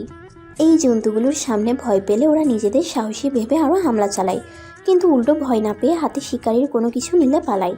আদ্রিন আশেপাশে তাকিয়ে হাতে একটা গাছের ছড়া ঢাল তুলে নিয়ে জন্তুটার দিকে একটু এগিয়ে যেতেই জন্তুটি ফ্যাচ করে এক অদ্ভুত হুঙ্কার তুলে পিছনে ফিরে চলে গেল। আদ্রিন হাত থেকে ডালটা ফেলে দিয়ে ঘরের ভেতরে ঢুকতে নিলে মনও আদ্রিনের পেছন পেছন আসতে নিল।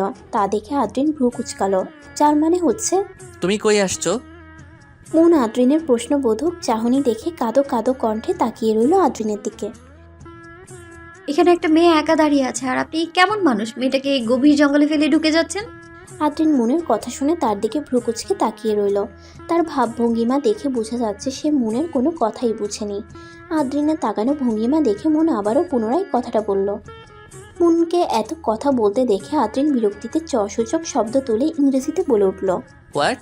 আদ্রিনের কথা শুনে মনের হুঁশ ফিরে এলো। মন যে এতক্ষণ ভয়ে বাংলা ভাষা বলছে তা তার হুঁশে ছিল না। এই ইংলিশ ব্যাটা কোনো দিনও আমাদের মতো মিষ্টি ভাষাটির কদর বুঝবেনি। কাকে কি বলছে মন তা ভাবতেই মন নিজের মাথায় হাত দিয়ে একটা থাপ্পড় মারল। থাপ্পড়টা আরো জোরে দেওয়া উচিত। এই বলে হনহন করে ঘরের ভেতরে ঢুকে গেল আদ্রিন। মন এক মুহূর্তের জন্য থমকে গেল। সে আশেপাশে তাকিয়ে দেখল রাত ঘনিয়ে এসেছে। এখানে কোনো সিন ক্রিয়েট করলে নিশ্চিত জঙ্গলের পশুগুলোর আজকের খাবার হবে মন। তাই সেও আর কোনো কথা না বলে ঘরের ভেতরে ঢুকে গেল। বাড়িটা দোতলা, নিচতলায় একটা শোবার ঘর আর একটা বসবার ঘর। দোতলাটা চিলে কোঠার মতো। একটি ছোট্ট সিঁড়ি দিয়ে একটু মাত্র ফাঁক দিয়ে দোতলায় ওঠা হয় তা বুঝতে পারল মন। জানালাগুলো কাচের, অনেক সুন্দর। মন বুঝতে পারলো শুধুমাত্র দুজন থাকার মতোই ঘরটা বানানো হয়েছে। বসবার ঘরে আদ্রিন একটা টুলে পায়ের উপর পা তুলে ল্যাপটপ নিয়ে মন দিয়ে কী যেন দেখছে। মন এদিক ওদিক তাকিয়ে আর কাউকে না পেয়ে কেঁদে দিল। মনের নাক টানা শব্দ শুনে আদ্রিন ল্যাপটপ থেকে চোখ তুলে ভ্রু কুচকে এক পলক তার দিকে তাকিয়ে আবারও চোখ ল্যাপটপে দিল। এটা কান্না করার জায়গা নয়, কান্না করতে হলে উপরে গিয়ে করো। আদ্রিনের কথা শুনে মন মেঝেতে বসে হাত পা ছড়িয়ে জোরে কেঁদে দিল। আদ্রিন বসা থেকে উঠে মনের সামনে এসে পকেটে হাত দিয়ে দাঁড়ালো। জঙ্গলে একা একা হাঁটার সাহস পেয়েছো, আর এখন কেন কান্না করছো? কান্না থামাও বলছি, না হলে এভাবে পাজাকোলা করে ঘরের বাইরে ফেলে দিয়ে আসবো। আদ্রিনের মুখ থেকে বাইরে ফেলে দিয়ে আসার কথা শুনে মন সাথে সাথে কান্না থামিয়ে মুখ বন্ধ করে ফেলল। তবুও মাঝে মাঝে হেঁচকি উঠছে। সে অন্তত এটুকু সময়ের মধ্যে বুঝে গিয়েছে এই ইংলিশ ব্যাটাটা তো ভারী তেরা। মন মেঝে থেকে উঠে গাউনটা ভালো মতো ছেড়ে নিল। আদ্রিন আবারও আগের জায়গায় গিয়ে ল্যাপটপের দিকে চোখ দিল। মনের খারাপ লাগলো ভীষণ, এই ভেবে যে তাকে পাত্তাই দিচ্ছে না। মনে হচ্ছে যেন ছেলেটার সাথে মনের অনেক আগে থেকে পরিচয় এবং ওদের মধ্যে সম্পর্ক সাপে নেউলের মতো। মন মনে মনে বিড়বিড় করে কিছু গালি দিয়ে নিল সামনে বসা মানুষটাকে। সে দাঁড়িয়ে এদিক ওদিক তাকাতেই ওর আড়াআড়ি বরাবর একজন মধ্যবয়সী বৃদ্ধকে কিছু রান্না করতে দেখল। সে এগিয়ে ওনার পাশে গিয়ে দাঁড়াতেই উনি এক গাল হেসে ইংরেজিতে মনের উদ্দেশ্যে বলল, আমি তুমি আসার পূর্ব মুহূর্ত থেকে সব কিছু দেখছি মা। সাহেবের কথায় কিছু মনে করিও না, উনি এমনই, কিন্তু মানুষটা বড্ড ভালো। তা মা, তুমি এত গভীর জঙ্গলে এই সময় এভাবে কেনই বা? মন একটা দীর্ঘশ্বাস ফেলে বৃদ্ধ চাচাটাকে শুরু থেকে একে একে সব বলল। উনি বোঝার ভঙ্গিতে মাথা নাড়ালো। মন এখান থেকে চলে যাওয়ার কথা বলতেই বৃদ্ধ বলে উঠল, এত রাতে এই জঙ্গলটা ভয়ানক, অনেক ভয়ানক জন্তু চলাফেরা করে, তাই এখন যাওয়াটা অনিরাপদ। কালকে সাহেব চলে যাওয়ার সময় তোমাকে একসাথে নিয়ে যেতে বলবো। মন বৃদ্ধ চাচার কথাই মাথা নাড়ালো। মন আর বাধ্য করলো না। এমনিও এই গভীর জঙ্গলে আজ এই ইংলিশ ব্যাটার কারণেই মন বেঁচে গিয়েছে। না হলে মনের এই গভীর জঙ্গলে কি হতো বা ওই জন্তুটা মনকে কি করতো ভাবতেই গলার পানি শুকিয়ে যাচ্ছে মনের। বৃদ্ধটি মনকে কিছু খাবে কিনা জিজ্ঞেস করতেই মন উত্তর দিল সে ক্লান্ত, একটু ঘুমাবে। উনি হাতের ইশারায় মনকে উপরে ছোট্ট চিলেকোঠার ঘরটি দেখিয়ে দিল। মন ধন্যবাদ জানিয়ে ধাপে ধাপে সিঁড়িগুলো বেয়ে উপরে উঠল। ছোট্ট একটি রুম, দুই পাশে দুইটা ছোট ছোট কাচের জানালা। সেই কাচ দিয়ে বাইরের চাঁদের আলো উকি দিচ্ছে ঘরের বিভিন্ন আনাচে কানাচে। সব মিলিয়ে অসম্ভব সুন্দর একটা বাড়ি। মন ঘুমাতে নিলেই হঠাৎ ইরাদের কথা মনে পড়ল। সে তাড়াতাড়ি তার পরনে গাউনটার ওড়নার এক পাশে তাকালো। সন্ধ্যায় জন্তুটার জন্য দৌড়াতে গিয়ে তার মনে হলো মোবাইলটা যে কোনো সময় যে কোনো জায়গায় পড়ে যেতে পারে, কিন্তু জঙ্গলে হারিয়ে যাওয়ার ফলে বেঁচে থাকলে যোগাযোগের জন্য মোবাইলটা লাগবেই।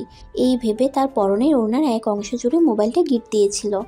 মন ওড়নার কোনার অংশটা সামনে এনে দেখলো মোবাইল অক্ষত অবস্থায় আছে, পড়ে যায়নি। সে মোবাইলটা হাতে নিয়ে দেখলো 100-র উপরে কল। সব কলই ইরা রিকদের। মোবাইল সাইলেন্ট থাকার কারণে শুনতে পারেনি। মুন ইরাকে কল দিতে নিবে সে সময় দেখলো ইরার নাম্বার থেকে আবারও কল। মুন কল রিসিভ করতেই ইরা এক নিঃশ্বাসে একের পর এক কথা অনবরত বলতে থাকলো। মুন ইরাকে থামতে বলে শুরু থেকে শেষ পর্যন্ত সব বলার পরেই ইরা শান্ত হলো। ইরা বারে বারে মুনের এই বিষয়টাতে সে নিজেকেই দায়ী করতে লাগলো, যা শুনে মুন রেগে ধমক দিতেই চুপ হলো। এরপর মুন মোবাইল রেখে ক্লান্তিতে চোখ বুঝলো ঘুমের রাজ্যে।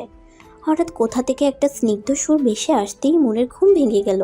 সুরটা নিচে থেকেই আসছে। মুনের কেন জানি মনে হলো এই সুরটা আরেকটু কাছ থেকে না শুনলেই নয়। তাই সে ঘুম ঘুম চোখে চিলে কোঠার তক্তার মই পেরিয়ে কয়েক ধাপ ডেঁধে নামতেই দেখলো ঘরের মেইন দরজা খোলা। সেই জায়গার কয়েক ধাপ সিঁড়ির মধ্যে আদ্রিন আগের যুগের বেহালা নিয়ে বসেছে, আর তার পাশেই বৃদ্ধ চাচাটি বসে আদ্রিনের সুর শুনছে খুব মনোযোগের সহিত। সুরটা ওঠানামা করছে। রাতের অন্ধকারে গভীর নিস্তব্ধ জঙ্গলের মধ্যে মিলিয়ে যাচ্ছে সুরটা। মনের হঠাৎ করেই পরম শান্তি লাগছে। তার এমন অনুভূতি আগে কখনোই হয়নি।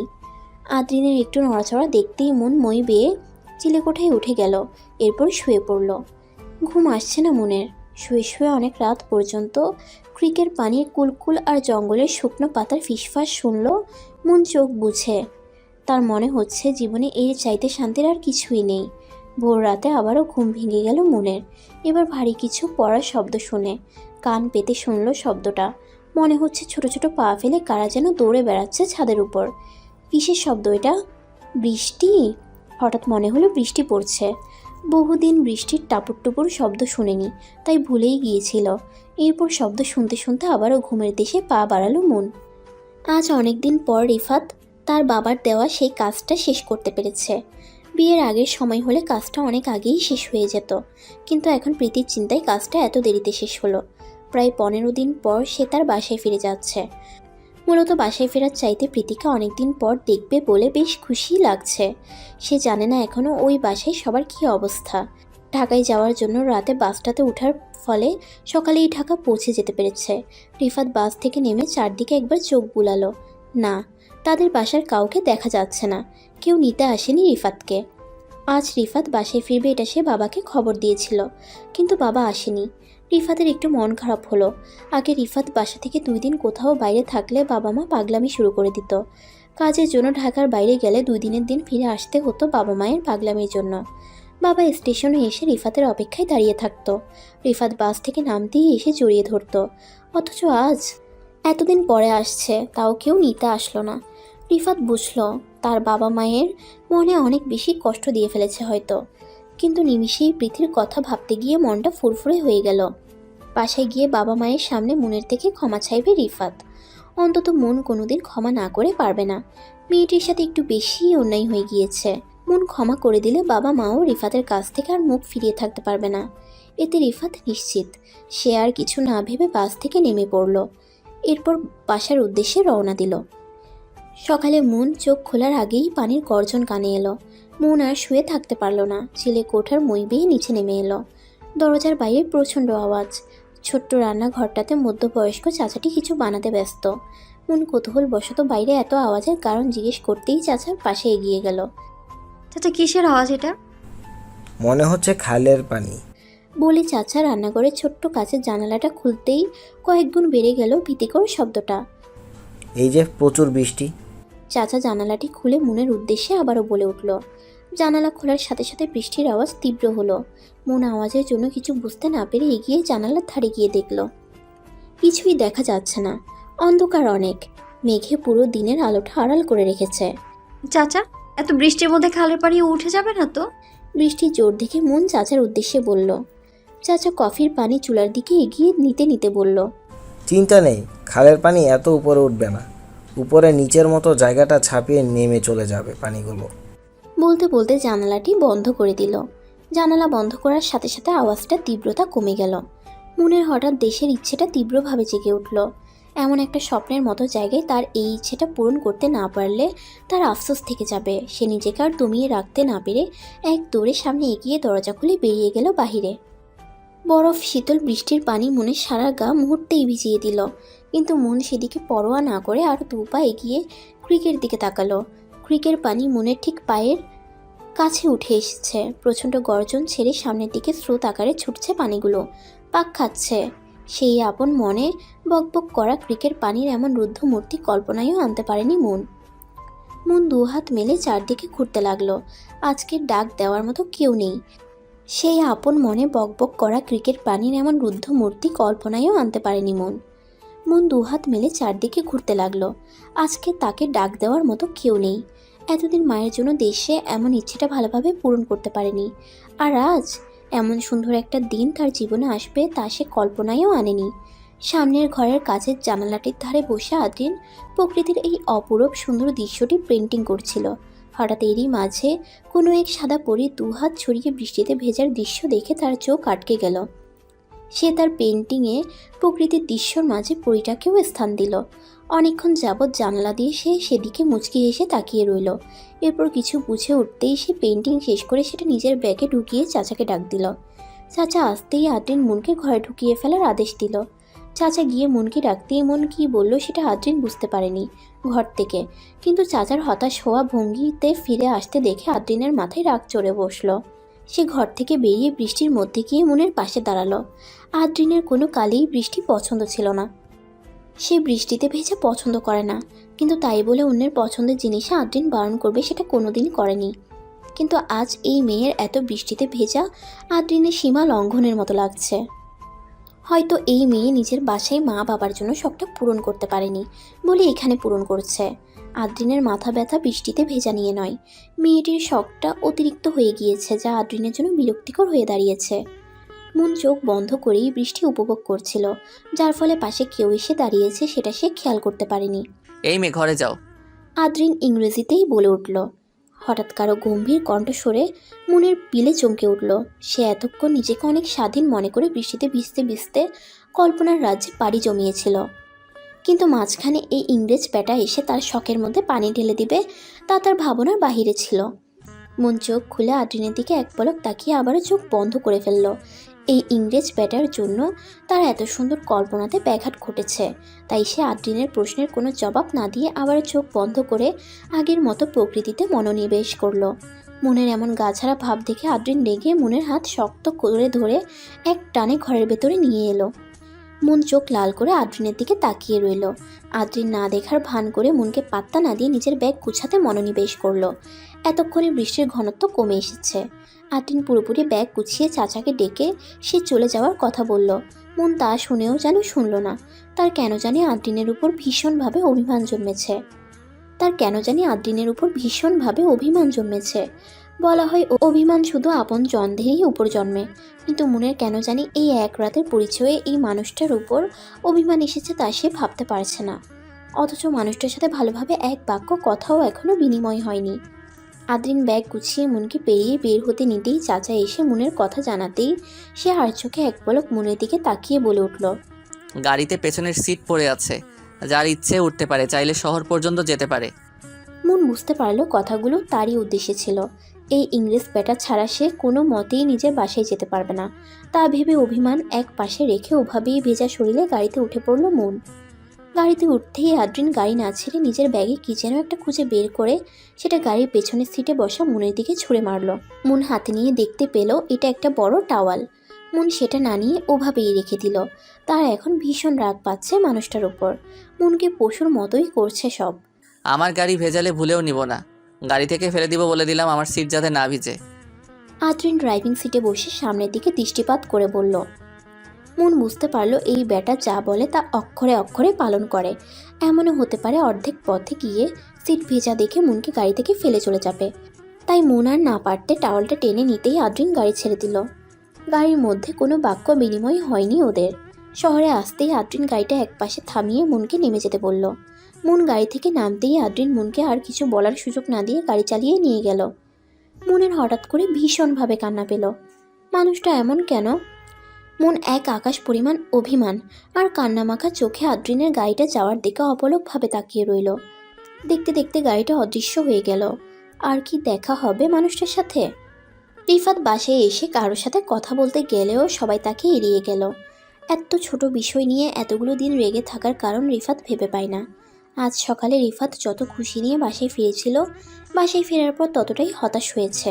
কিন্তু প্রীতিকে এতদিন পর দেখে নিমিষে মন ভালো হয়ে গেল। রাতে রিফাত সবার সাথে খাওয়ার উদ্দেশ্যে নিচে নেমে টেবিলে বসতেই দেখলো একে একে সবাই আছে কিন্তু মন নেই।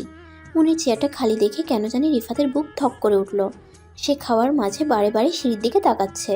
এই বুঝি মন সিঁড়ি বেয়ে চেয়ারটাতে বসে অভিমান ভরা চোখে সবার দিকে তাকিয়ে বলবে, তোমরা সবাই আমাকে ফেলে বসে যেতে পারলে? রিফাত তার ভাবনার মাঝেই হেসে দিল। টেবিলে সবার দৃষ্টি রিফাতের দিকে। প্রীতিও খাওয়া ফেলে রিফাতের দিকে তাকালো। রিফাতের হুঁশ ফিরতেই সে আশেপাশে তাকিয়ে মাথা নিচু করে খাবারে মনোযোগ দিল। খাওয়ার মাঝে মাঝে মাথা উঁচু করে বারবার মনের চেয়ারটাতে চোখ বুলাচ্ছে রিফাত। রিফাতের এক মুহূর্তের জন্য মনে হলো সে আগের দিনগুলোতে ছিল। রিফাতের হাসি দেখে মন এসে রিফাতের হাতে খামচি দিয়ে পালিয়ে যাবে, কিন্তু এখন তেমন কিছুই হয়নি। মনের চেয়ারটা রিফাতের সামনাসামনি হওয়াতে বারবার না চাইতেও দৃষ্টি ওখানেই আবদ্ধ হচ্ছে। কিন্তু আজ খালি। কেউ মনকে খেতে ডাকছে না কেন রিফাত ভেবে পাচ্ছে না। সে যে মনকে একটিবার দেখতে চায়।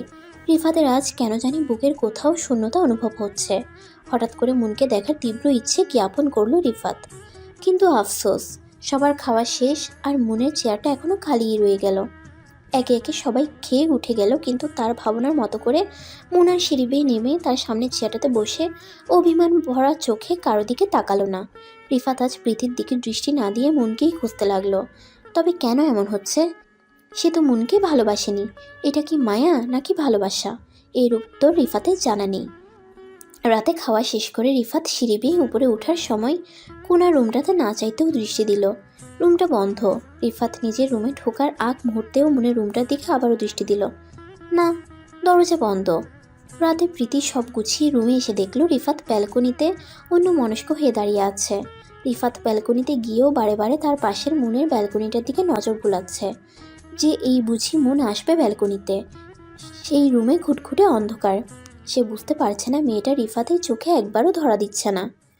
পেছন থেকে প্রীতি রিফাতকে জড়িয়ে ধরতেই রিফাত বিরক্ত সূচক শব্দ করে প্রীতিকে ছাড়িয়ে নিল। প্রীতি অবাক দৃষ্টিতে রিফাতের দিকে তাকালো। উফ প্রীতি, বিরক্ত করো না তো। রিফাতের এভাবে প্রীতিকে ছাড়িয়ে নেওয়ায় প্রীতির অপমান লাগলো। প্রতিবার তো রিফাত নিজেই প্রীতিকে জড়িয়ে ধরত, অথচ আজ রিফাত নিজেই ছাড়িয়ে নিল প্রীতিকে। সে রিফাতের কাছ থেকে একটু দূরে সরে দাঁড়িয়ে জিজ্ঞেস করলো, কি হয়েছে তোমার? খাওয়ার আগে থেকেই তোমাকে অন্যমনস্ক মনে হচ্ছে। প্রীতি, একটা সত্যি কথা বলবে? রিফাত কোনো ভঙ্গিমা ছাড়া প্রীতির দিকে ফিরে তার উদ্দেশ্যে বলে উঠল, হ্যাঁ বলো। আসার পর থেকে মনকে একবারও দেখলাম না। সে কই? সে কি আমি এসেছি বলে সামনে আসছে না? রিফাতের কথা শুনে প্রীতি অবাক দৃষ্টিতে রিফাতের দিকে তাকিয়ে রইল। প্রীতির এভাবে তাকানো দেখে রিফাত বিরক্ত সূচক শব্দ করে বলে উঠল, কি হয়েছে, এভাবে তাকাচ্ছ কেন? এ কি, মনের ব্যাপারে তুমি জানো না? কি জানবো? জানবে মানে? মন তো এখানে নেই, সে তো ম্যারিল্যান্ডে। প্রীতির কথা শুনে রিফাতের মুখ হা হয়ে গেল। সে অবিশ্বাস্য দৃষ্টিতে প্রীতির দিকে তাকিয়ে রইল। কি বললে এইমাত্র তুমি? সত্যিই তো, তোমার পরিবারের কথা তুমি জানো না? ভেবে অবাক লাগছে আমার। তোমাকে কি কেউ বলেনি পরিবারের কাছে তুমি এতটা নিচু? পরিবারের কাছে তুমি এতটা নিচু ভাবতেও অবাক লাগছে আমার। এ আমি কাকে বিয়ে করলাম, যার পরিবারে সে নিজেকেই কোনো মূল্য দেয় না, আর আমাকে কিভাবে দিবে? বলে হনহন করে প্রীতি রুমে ঢুকে গেল। আর এদিকে রিফাতের কানে প্রীতির এত কথা ঢুকেনি। তার কানে শুধু একটা কথাই বাজছে, মন এখানে নেই, ম্যারিল্যান্ডে। মনের এদেশ থেকে চলে যাওয়ার কারণ কি রিফাতই? সে নিজেই কি? মন এই পরিবার ছাড়া কোনোদিন এক রাতও কারো বাসায় ছিল না। সে এই পরিবারের বাইরে কোনো জায়গায় থাকার কথা মাথায়ও আনত না। আর আজ এতগুলো দিন কিভাবে বাহিরে একটা অচেনা দেশে আছে তা ভাবতেই রিফাতের মনে একরাশ খারাপ লাগা কাজ করলো। কেউ না জানুক, অন্তত রিফাত জানে যে মন উপরে শক্ত দেখালেও ভেতরে অনেক নরম মনের একটা মেয়ে। হয়তো সেদিন উপরে শক্ত থাকলেও ভেতরে দুমড়ে মুচড়ে গিয়েছিল তার মনটা। মনের পরিবার ছাড়া অচেনা একটা দেশে থাকার কথা ভাবতে গেলেই রিফাতের ভীষণ খারাপ লাগছে। তার চেয়ে বড় কথা, মেয়েটার কাছ থেকে এত বড় অন্যায়ের জন্য আর ক্ষমাও চাওয়া হলো না। বন্ধুদের পাল্লায় পড়ে তার বোন সমান এই মেয়েটিকে সে অনেক কষ্ট দিয়ে ফেলেছে, হয়তো নিজেরই অজান্তে। রিফাত মনের ব্যালকনির দিকে এক পলক তাকিয়ে গ্রিলের বাহিরে আকাশের চাঁদের দিকে তাকিয়ে ক্ষমা করে দিস মন। আপন মনেই বিড়বিড় করে উঠল। কেটে গেল আরও কয়েক সপ্তাহ। এর ভেতর সব আবার আগের মতোই শুরু হলো মনের। প্রতিদিন উঠে ভার্সিটি যাওয়া আসা, বিকেলে ইরার সাথে একটু ঘুরতে যাওয়া, আবার রাত হলে পড়তে বসা, তারপর ঘুমিয়ে পড়া, আর ইরার গভীর রাতে নিজের রূপ ফিরিয়ে এনে পার্টিতে যাওয়া। এভাবেই কেটে যাচ্ছে মনের ম্যারিল্যান্ডের দিনগুলো। এর মধ্যে মনও সেই মানুষটাকে পুরোপুরি ভুলতে বসেছে। এমনই একদিন ভার্সিটিতে গিয়ে জানতে পারলো নতুন কোনো টিচার জয়েন করবে। ইরা সিমির মুখ থেকে ওই টিচারের কথা পড়ছেই না। ইরা সিমির ক্রাশ নাকি টিচারটা। শুধু ইরারই নয়, ভার্সিটির প্রায় মেয়েই ওনার কথা ফেলছে না। এর মধ্যে একদিন এসেছিল, তবে ক্লাস করায়নি। সেদিন মনের মাথা ব্যথা থাকার জন্য ভার্সিটিতে আসেনি। মন না আসাতে ইরা ওই কথাগুলোতে মশলা মেখে ইন্টারেস্টেড করে মনের মাথা খাচ্ছে। আজ টিচারটার ক্লাস আছে, যার ফলে ইরা সিমি দুজনেই ভারী ভারী মেকআপ করে ভার্সিটিতে উপস্থিত হয়েছে। ক্লাস শুরু হওয়ার আগে মনরা ক্যান্টিনে গিয়ে প্রতিদিনের মতো আড্ডায় বসলো। রিক তো সিমিকে কোনো কথাতেই ছাড়ছে না। এমনি সিমির ভারী মেকআপের জন্য রিক অনেক রাগি মুডে রয়েছে। সে চায় না সিমি অন্য কারোর উদ্দেশ্যে সাজুক। রিকের এমন ব্যবহারে অন্যরা মুচকি মুচকি হাসতে লাগলো। সিমি নিজেও এর কারণ বুঝতে পেরেছে, তাই সে রিককে আরও উল্টা উল্টা জবাব দিতে লাগলো। ক্লাসের সময় হতেই আড্ডা শেষ করে ওরা ক্লাসের উদ্দেশ্যে ক্যাম্পাসে গিয়ে বসলো। অবশেষে ইরাদের ক্রাশ টিচার এসেই গেল। মন ইরাদের ক্রাশকে দেখার জন্য অনেক আগ্রহের সহিত ক্লাসের দরজা দিকে তাকালে তার পিলে চমকে উঠল। সে এক দৃষ্টিতে ওই দিকেই তাকিয়ে রইল। মনকে এভাবে তাকানো দেখে ইরা মুচকি হেসে মনকে হালকা ধাক্কা দিয়ে ফিসফিস করে বলে উঠল, কি ক্রাশ খেয়েছিস তুইও? বলেছিলাম না অনেক সুন্দর টিচার, এটা আমার সাথে একদম পারফেক্ট। মন যেন চোখই ফেরাতে পারছে না। সে ভেবেছিল মানুষটার সাথে বুঝি আর দেখাই হবে না। এভাবে দেখা হওয়াটা তার ভাবনার বাহিরে ছিল, তাও স্যারের রূপে। আদ্রিন ক্লাসে স্যার রূপে ঢোকার কিছু সময় পর শিক্ষার্থীদের পরিচয় পর্ব নেওয়া শুরু করলো। একে একে পরিচয় দিতে দিতে মনের পাশে ইরার পালা আসলো। ইরা তো হাসি হাসি মুখ করে এক দৃষ্টিতেই তাকিয়ে আছে স্যার রূপে আদ্রিনের দিকে। এদিকে পরিচয় দেওয়ার পালা আসছে, সেই খবর তার নেই।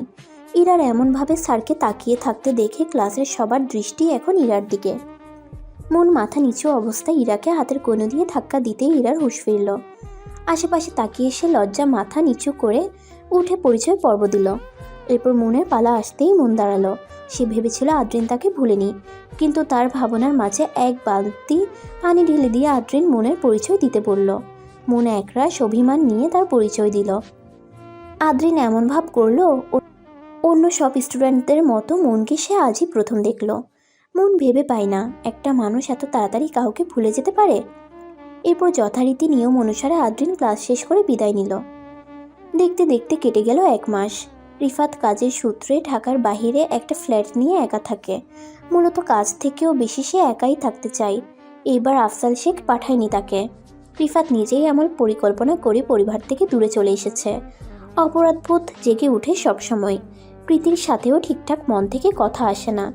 এখন বুঝতে পারছে রিফাত, প্রীতি ওর সাময়িক মোহ ছিল, আর প্রীতিকে এত করে চাওয়ার কারণ হচ্ছে প্রথমবার চাওয়াতে না পাওয়া। তাই ওর প্রতি আকর্ষণ কাজ করেছে রিফাতের। মানুষ যদি কোনো জিনিস একবার চাইতেই সাথে সাথে পেয়ে যায়, সেটার প্রতি কোনো আকর্ষণীয় বোধ থাকে না। আর যদি কোনো সস্তা জিনিস বারবার চাইতে হয়, হোক সেটা কোনো সস্তা জিনিস, তাহলে সেই সস্তা জিনিসটারই প্রতি এক অদ্ভুত আকর্ষণ কাজ করে। পরবর্তীতে ওই বারবারে চাওয়া সস্তা জিনিসটাই দামি মনে হয়। তখন একবারে পাওয়া দামি জিনিসটা থেকে বারবার করে চাওয়ার পর পাওয়া সস্তা জিনিসটার মূল্য বেড়ে যায় মানুষের কাছে। কারণ দামি জিনিসটা একবারেই পেয়ে গিয়েছে, কিন্তু সস্তা জিনিসটা একবারে পায়নি, তাই তো সেটাই পাওয়ার জন্য মানুষ মরিয়া হয়ে ওঠে। রিফাতের ক্ষেত্রেও এমন হয়েছে। মনকে একবার চাইতেই পেয়ে গেল, তাই এর মূল্য বুঝতে পারেনি। কিন্তু প্রীতিকে প্রথমে না পাওয়ার ফলে ওর প্রতি আকর্ষণবোধ বেড়ে গিয়েছিল। রিফাতের এখন কোথাও শান্তি শান্তি লাগে না। প্রীতির সাথেও ভালোভাবে কথা হয় না, দু একটা কথা না পারতে বলে। ইদানিং প্রীতিও আর আগ বাড়িয়ে রিফাতের সাথে কথা বলে না। তার আচরণ রিফাতের কাছে সুবিধার মনে হচ্ছে না। তবুও রিফাত সেদিকে আর মাথা দিল না। সে যথাসম্ভব নিজের কাজেই ব্যস্ত থাকতে চায়। মনও নিজেকে অনেক গুছিয়ে নিয়েছে। পড়াশোনার পাশাপাশি একটা পার্ট টাইম জব নিয়ে নিজের খরচ নিজে চালিয়ে ফেলে। প্রতিদিন সময় করে পরিবারের সাথে কথা বলা, নিজের ভার্সিটির ক্লাসের পড়াশোনা আর জব সব মিলিয়ে ব্যস্ততায় দিন কেটে যাচ্ছে মনের। এত ব্যস্ততার মাঝে অতীতটা ভুলতে চেষ্টা করছে মন, কিন্তু আসলেই কি ভোলা যায়? রাত হলেই তিক্ততার মিশ্রিত অতীতটা তার চোখে হানা দেয়। তবুও ভুলার চেষ্টায় আছে মন। ভার্সিটিতে আদ্রিন স্যারের ক্লাস সপ্তাহে মাত্র 2টা, কারণ উনি এই টিচিংটা শখের বশে নিয়েছে, তাই সময় দিতে পারে না। সবসময় বিজনেসের কাজে এক জায়গায় থাকে। মনের তো ইচ্ছে করে এই মানুষটার মাথা ফাটিয়ে দিতে। যত সব শখের বসে টিচিং করে নাকি মেয়েদের নিজেদের চেহারা দেখাতে আসে কে জানে। মন আপন মনেই বিড়বিড় করে গালি দেয় মানুষটাকে। যতবারই মানুষটা ক্লাসে ঢুকবে সব মেয়েদের এক দৃষ্টিতে তাকিয়ে থাকা দেখে মন আপন মনে বিড়বিড় করে এই গালিটা দেয়। এই বিড়বিড় করার জন্য মনকে অনেকবার মানুষটা সম্পূর্ণ ক্লাসে সবার সামনে শাস্তি দিয়েছে। মন ক্যান্টিনে আড্ডা দেওয়ারত অবস্থায় সবার সাথে হাসাহাসি করার কারণে অনেকবার বিনা কারণে শাস্তি দিয়েছে। প্রথম খারাপ লাগতো মনের ভীষণ, কিন্তু এখন সয়ে গেছে। এখন আর রাগ হয় না মানুষটার উপর। কেন জানি এক অন্যরকম মায়া জমে গেছে মানুষটার প্রতি। ভার্সিটির সব স্টুডেন্টই মানুষটাকে ভারী পছন্দ করে, হয়তো মানুষটাই মায়ে ভরপুর। সব মিলিয়ে মনের ম্যারিল্যান্ডের দিনগুলো সুন্দরভাবে চলে যাচ্ছে। দেখতে দেখতে আরও কয়েক মাস গড়িয়ে গেল। বসন্তের দিন এখন। ম্যারিল্যান্ডের বসন্তের দিনগুলো ভারী সুন্দর। সেদিন ভার্সিটিতে আদ্রিনের ক্লাস ছিল না। মন ভার্সিটি থেকে ফিরেই দেখলো বড় বাবা মেসেজ পাঠিয়েছে। ক্লাসে থাকায় মন কল ধরতে পারেনি, যার কারণে আফসাল শেখ মেসেজ পাঠিয়েছে একটু সময় নিয়ে কলটা ধরার জন্য। কিন্তু মনের মোবাইল ব্যাগে থাকার কারণে মেসেজটা চোখে পড়েনি। বড় বাবার এমন ইমার্জেন্সি মেসেজ করার কারণ মন বুঝতে পারলো না, কারণ মন সময় করে রাতের 1টার সময় পরিবারের সাথে কথা বলে। কালকে রাতেও বলেছিল আর আজকে রাতেও বলার কথা, কিন্তু এর মাঝে এমন কি হয়ে গেল যে বড় বাবা এত কল করেছে? মন ব্যাগ রেখে কল ব্যাক করতেই বড় বাবা অপর পাশ থেকে কিছু বলতেই মনের হাত থেকে মোবাইল পড়ে গেল। মন বিছানায় ধপ করে বসে পড়ল। পাশে ইরা বসেছিল। মনের এমন রিয়াকশন দেখে সেই মোবাইলটা হাতে তুলে নিল। মনের 2 চোখ বেয়ে পানি পড়ছে। ইরা কিছু বুঝতে না পেরে মোবাইল কানে দিয়ে আফসাল শেখের সাথে কথা বলে জানতে পারল মনের মা হাসপাতালে ভর্তি, এখনও জ্ঞান ফেরেনি।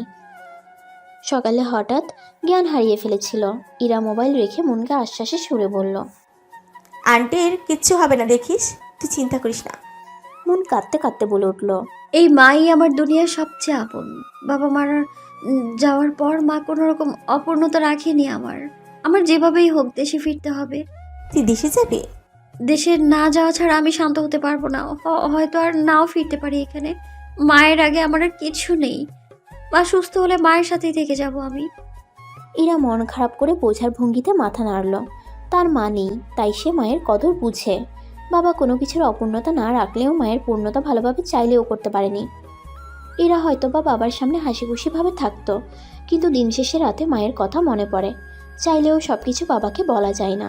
এই যে এখন এরা প্রতি রাতে পার্টিতে যায়, যদি মা বেঁচে থাকতো তাহলে হয়তো যেত না। কারণ প্রথম যেদিন এরা পার্টিতে গিয়েছিল সেদিন বাসায় কেউ ছিল না। এরপরই সাহস বেড়ে প্রতিদিন যাওয়া শুরু করেছিল। বাবা সারাদিন অফিস করে ক্লান্ত হয়ে ফিরে রাতে ঘুমালে আর কিছুর খবর থাকে না। কিন্তু যদি মা থাকতো তাহলে তিনি হয়তো সবসময় বাসায় থেকে ইরার সঙ্গ দিত। ইরাও মায়ের সঙ্গ পেয়ে গভীর রাতে পার্টিতে যাওয়ার দুঃসাহস করতো না। মা থাকলে ইরার জীবনটা আজ হয়তো অন্যরকম হতো। ইরা কি বুঝে বলে উঠল, তোর সাথে আমিও যাবো আন্টিকে দেখতে। আমি বাবার সাথে কথা বলে এখনই এমার্জেন্সি 2টা টিকিটের ব্যবস্থা করছি। বাবা পারবে, কারণ উনি সবসময় বিজনেসের কাজে এক দেশে যাতায়াত করে, তাই। মন চোখ মুছে ইরাকে জড়িয়ে ধরল। এই মেয়েটা তার জন্য অনেক করেছে। আজকাল এমন বন্ধু পাওয়া ভাগ্যের ব্যাপার। নিজের কাছের মানুষগুলোই আজকাল ধোঁকা দেয়, অথচ এই মেয়েটা স্বার্থ ছাড়া সব সময় পাশে ছিল। রাতের ফ্লাইট মন ইরার। মন তো কেঁদে কেটে অবস্থা খারাপ। ইরার বাবা মেয়েকে মনের সাথে যাওয়ার অনুমতি দিয়েছে। তিনিও মনে করেন মনকে এই দুর্বল অবস্থায় একা এই দেশ থেকে পাঠানো উচিত হবে না, আর মেয়েও কয়েকদিন নিজের মাতৃভূমি থেকে ঘুরে আসুক। তিনি ইরাকে শর্ত জুড়ে দিলেন, কোনো দুষ্টুমি যেন না করে। ইরাও হাসি মুখে মেনে নিল সব। ইরা নিজের কাপড় গুছিয়ে মনেরগুলো সহ গুছিয়ে দিল। এত ব্যস্ততার মাঝে রিক্স সিমিদের একবার কল দিয়ে বলল ইরা তাদের দেশে যাওয়ার কথা। ইরা মনকে এয়ারপোর্টে বিদায় দেওয়ার জন্য তারা 3 জন এসেছিল। মন একে একে সবাইকে জড়িয়ে ধরে বিদায় নিল ম্যারিল্যান্ড থেকে। রিক্স সিমিরা মন খারাপ করে মন ইরাকে বিদায় দিল। এই ভিনদেশে এত ভালো মনের বন্ধু পাবে মন কল্পনাও করেনি। অবশেষে সবাইকে বিদায় দিয়ে প্লেনে উঠে পড়ল মন ইরা।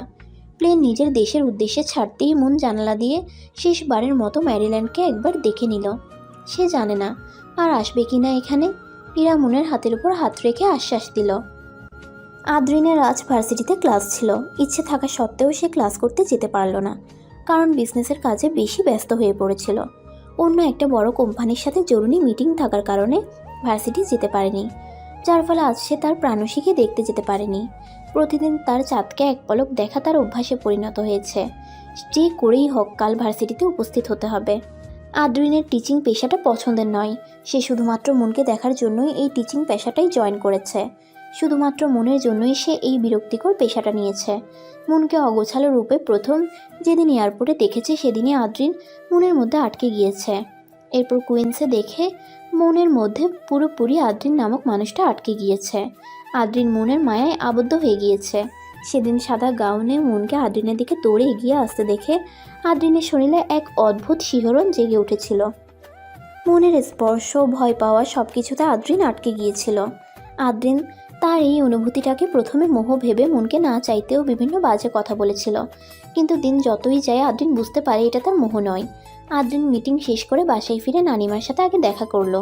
এরপর নিজের রুমে গিয়ে ফ্রেশ হয়ে তার দেয়ালে আটকানো সেদিনের ছবিটাতে হাত বুলিয়ে দেখতে থাকলো। আরেকটা দিন, কাল সকালে গিয়েই আদ্রিন তার মনের কথা মনকে বলে দিবে। সে যে এভাবে লুকোচুরি করতে আর পারবে না। অনেক তো হলো লুকোচুরি। এই টিচিং পেশাটা অনেকদিন মনের ইচ্ছের বিরুদ্ধে করেছে, এখন আর করতে পারবে না। কাল গিয়েই মনকে সব কথা বলে টিচিং পেশাটা ছেড়ে দিবে। ইরা মন দেশে ফিরেই আফজাল শেখের সাথে হাসপাতালে চলে গিয়েছে। মনের মা রাশিদা ইসলামের জ্ঞান ফিরেছে। তিনি জানতো না মনের দেশে ফেরার কথা। মন গিয়ে ক্যাবিনের সামনে দাঁড়াতেই ডাক্তার বেরিয়ে এসে আফজাল শেখের উদ্দেশ্যে বলল, রোগী বেশি টেনশন করে, এত চিন্তা করলে মাথায় প্রেশার পড়ে। সবসময় মন ভালো রাখার চেষ্টা করবেন।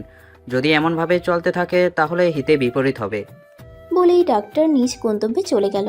মন ধীরে ধীরে পা ফেলে রাশিদা ইসলামের পাশে বসে ডাক দিল। তিনি মনের ডাক শুনে ফিরে অবাক দৃষ্টিতে তাকিয়ে রইল। তিনি বুঝতে পারছেন না এটা কি তার স্বপ্ন নাকি ভ্রম। তিনি তার হাতটা ধীরে ধীরে এগিয়ে মনকে ছুঁয়ে দেখে কান্না করে দিল। মনও তার মাকে এভাবে দেখে আর কান্না আটকিয়ে রাখতে পারল না। মা মেয়ে অনেকক্ষণ কান্নাকাটি করে ঠিক হতেই মন ইরার কথা বলল রাশিদা ইসলামকে। দূর থেকে ইরা ঝাপসা চোখে মা মেয়ের কথোপকথন দেখছে। তার এখন ভীষণ করে মায়ের সান্নিধ্য লাভ করতে ইচ্ছে করছে। মন ইরার চোখ দেখে মাকে ইশারায় কিছু একটা বুঝালো। রাশিদা ইসলাম আস্তে আস্তে উঠে বসে ইরাকে হাত দিয়ে ইশারায় কাছে ডাকলেন। ইরা এগিয়ে যেতেই তিনি হাসি মুখে ইরাকে জড়িয়ে ধরলেন আর বললেন তাকে যাতে মায়ের মতোই মনে করে। যখন যেটা ইচ্ছে ওইটা খাওয়ার আবদার ধরতে মনের মতো। ইরা হাসি মুখে মাথা নাড়ালো। মনকে দেখে রাশিদা ইসলাম আর হাসপাতালে থাকতে চাইল না। ডাক্তারও হাসি মুখে চিকিৎসা করে বলল, রোগী সুস্থ আছে মোটামুটি, 2 দিন বেড রেস্টে থাকলেই হবে। অবশেষে সব কিছু নিয়ে মন ইরাসহ হাসপাতাল থেকে বাসার উদ্দেশ্যে রওনা দিল। এত কিছুর মাঝে তাদের প্রীতির উপর আর কারো খেয়াল ছিল না। বাসায় গিয়ে দেখলো প্রীতি নেই। হয়তো কোনো কাজে বাইরে গিয়েছে ভেবে সবাই চুপচাপ ছিল। কিন্তু রাত হয়ে যাওয়ার পরেও প্রীতির না ফেরা দেখে সবার মাথায় দুশ্চিন্তা ভর করলো। রিফাতকে খবরটা দিতেই সে মাথা চেপে ধরে বসে পড়ল। সবারই দুশ্চিন্তা, শুধু একজন ছাড়া, সে হলো আফজাল শেখ। তিনি জানতেন এমন কিছুই হবে। তার মোটেও মেয়েটিকে সুবিধার মনে হয়নি, আর তার এই ছেলের প্রাপ্য শাস্তি মেয়েটিই দিয়ে দিল। আফজাল শেখকে উপরে চিন্তাগ্রস্ত দেখা গেলেও মনে মনে তিনি মহা খুশি।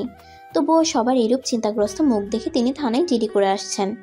বাসে এসে দেখে প্রীতির সাথে সাথে রিফাত প্রীতিকে যা অর্থ জমা দিয়েছিল সেগুলোও গায়েব। সবার আর বুঝতে বাকি রইল না কাহিনী কি। আফজাল শেখের অর্থ বা প্রীতির জন্য কোনো চিন্তা নেই। তিনি এতদিনে একটা মন ভরে শ্বাস ফেলল। যাক বাবা, এতদিনে একটা মনের মতো কাজ হলো। আপন মনেই বিড়বিড় করে হেসে উঠল। প্রীতি নিজ থেকে এই বাড়ি থেকে বের না হলেও আফজাল শেখ বের করত। যেমন ছেলে তেমন মেয়ে বলে মনে মনে হাসলেন। মন বাসায় এসে এগুলোতে মাথা না দিয়ে রুমে গিয়ে ফ্রেশ হয়ে নিল। ইরা সহ আসার পরে রাতে খেয়ে শুয়ে পড়ল দুজনেই। সারাদিন এত ক্লান্তির ফলে চোখ বন্ধ করতেই দুজনেই ঘুমের রাজ্যে পাড়ি জমালো। এদিকে রিফাতের চোখে ঘুম নেই। ঘুমের জন্য চোখ বন্ধ করে এপাশ ওপাশ করেও চোখে ঘুম ধরা দিল না। এই না যে সে প্রীতির চলে যাওয়াতে কষ্ট পাচ্ছে। সে বিয়ের কয়েকদিনের মাথায় বুঝতে পেরেছিল প্রীতি তার ভালোবাসা ছিল না, ছিল শুধু মোহ। তাই সেও প্রীতির প্রতি তেমন আকর্ষণ বোধ দেখাতো না। কয়েকদিন ধরে প্রীতির সব কাজ তার চোখে ধরা পড়েছে। কিন্তু সে ততটা পাত্তা দেয়নি। প্রীতির অনেক রাত পর্যন্ত অনলাইনে থাকা, সেটাও রিফাতের চোখ এড়াতো না, কিন্তু রিফাত নিজের মতো করে থাকতো। রিফাত এপাশ ওপাশ করে ঘুম না আসাতে শোয়া থেকে উঠে পড়লো। এরপর আরেকটা বন্ধুকে কল দিয়ে যা শুনলো তার শুনে রিফাতের পায়ের নিচ থেকে মাটি সরে গিয়েছে মনে হয়েছে। সে নিজের মাথার চুল নিজে ছিঁড়তে লাগলো। শেষ পর্যন্ত রিফাতকেই বোকা বানালো সবাই। মাঝখান দিয়ে রিফাত ওদের গুটির পাল্লায় পড়ে মনকে কষ্ট দিয়ে পরিবারের কাছে খারাপ হলো। রিফাত ঘুণাক্ষরেও তার বন্ধুর এমন কুৎসিত চাল ধরতে পারেনি। নিজেদের স্বার্থের জন্য রিফাতকে কত বড় বোকা বানালো তারা। মাঝখান থেকে রিফাতের সব কিছু হারাতে হলো। পরিবারের এত ভালোবাসা জলে ভাসিয়ে দিল রিফাত। মনের বিশ্বাস ভঙ্গ, বাবা মাকে কষ্ট দেওয়া, আর নিজের সম্পর্কে যা বিশ্বাস এতদিন মানুষের কাছ থেকে অর্জন করেছিল তা সব এক নিমিষেই সেদিন শেষ হয়ে গিয়েছিল। সব কিছু মিলিয়ে রিফাতের মনে হলো এত মানসিক যন্ত্রণা সহ্য করার চাইতে মৃত্যুই শ্রেয়। সে একটা কাগজ আর কলম নিয়ে কিছু একটা লিখতে বসে পড়ল। এরপর কিছু একটা লিখে কাগজ টেবিলে এক সাইডে রেখে হাতে কিছু একটা নিয়ে ফ্যানে বেঁধে গলায় পেঁচিয়ে নিল। শেষবারের মতো আশেপাশে তাকিয়ে মোবাইলটা হাতে নিয়ে আফজাল শেখের নাম্বারে কল দিল, কিন্তু অপর পাশ থেকে রিসিভ হলো না। রিফাত মোবাইলটা ছুঁড়ে মারল। ক্ষমা করে দিও বাবা, তোমার যোগ্য পুত্র হয়ে উঠতে পারলাম না। বলেই বিড়বিড় করে মনে মনে তাচ্ছিল্য হাসল রিফাত। এরপর পায়ের নিচের ছোট্ট টুলটা পায়ে ঠেলে ফেলে দিতেই পুরো নিস্তব্ধ রাতটাতে ঝনঝন করে কিছু একটা শব্দের সাথে গোঙ্গানির শব্দে মুহূর্তের মধ্যেই চারপাশটা ভারী হয়ে উঠল। কিছু সময় পর আবারও আগের মতো শান্ত হয়ে গেল রাতটা। শুধুমাত্র কোনো একটা প্রাণের অস্তিত্ব চিরতরে বিলীন হলো। সকালে নিচ থেকে প্রচুর চেঁচামেচি শুনে মন ঘুম থেকে উঠে কাহিনী কি দেখার জন্য এলোমেলো চুলে বাইরে যেতেই স্তব্ধ হয়ে গেল। আদ্রিন আজকে ভার্সিটি যাবে। আজই সে চাকরিটা ছেড়ে দিবে। ভার্সিটিতে আসার পর থেকে একবারও মনকে চোখে পড়ল না। আদ্রিন মনে করেছে হয়তো ক্লাসে আছে। ক্লাসে যাওয়ার পরও মনকে কোথাও দেখা গেল না। মনদের দলটাতে আজ 3 জন উপস্থিত, কিন্তু মন আর ওর সাথে মেয়েটা নেই। সে বুঝতে পারল না এর কারণ। কোনো মতে ক্লাসটা শেষ করে বের হলো। চাকরিটা আজ ছেড়ে দেওয়ার কথা থাকলেও ছাড়ল না। মন যেদিন আসবে সেদিনই ছেড়ে দিবে। আদ্রিন মনে করলো হয়তো কোনো কারণে আসেনি, তাই সেদিন সে আর কোনো ক্লাস করালো না। যার জন্যই আসে সে যদি না আসে তাহলে আর ক্লাস কী জন্য করাবে। সেদিনের দিনটা আদ্রিনের কোনো মতে কাটলো। এর পরের দিন ক্লাসে গিয়েও দেখলো মন আসেনি। সে ক্লাস শেষে রিক্সিমিরা চলে যাওয়ার সময় ডেকে উঠল। রিক্সিমিরা দাঁড়াতেই আদ্রিন তাদের সামনে গিয়ে জিজ্ঞেস করলো, মনের ব্যাপারে তোমরা কিছু জানো? মন দেশে চলে গিয়েছে, জানি না আর ফিরবে কিনা। আদ্রিন সিমির মুখ থেকে কথাটা শুনেই স্তব্ধ হয়ে গেল। সে সামনে থাকা কাছের তুলে লাথি মারতেই সেটা ঝনঝন শব্দে ভেঙে পড়ল। রিক সিমি 3 জনেই অবাক দৃষ্টিতে আদ্রিনের দিকে তাকিয়ে রইল। আদ্রিন সামনে থাকা 3টা মানুষের চোখে ভয় দেখতে পেয়ে নিজেকে যথাসম্ভব ঠান্ডা করার চেষ্টা করে শান্ত মাথায় ওদের বসতে বলল। ওরা ভয়ে ভয়ে বসতেই আদ্রিন তার অনুভূতির কথা জানালো। আদ্রিনের কথা শুনে সামনে বসা 3 জনই অবিশ্বাস্য দৃষ্টিতে আদ্রিনের দিকে তাকালো। তারা ভাবতে পারছে মনের মতো একটা সাধারণ মেয়েকে এত বড় নামকরা মানুষ ভালোবাসে। আদ্রিনের কথা শুনে সিমির একটু মন খারাপ হলো, কারণ তার ক্রাশ বলে কথা।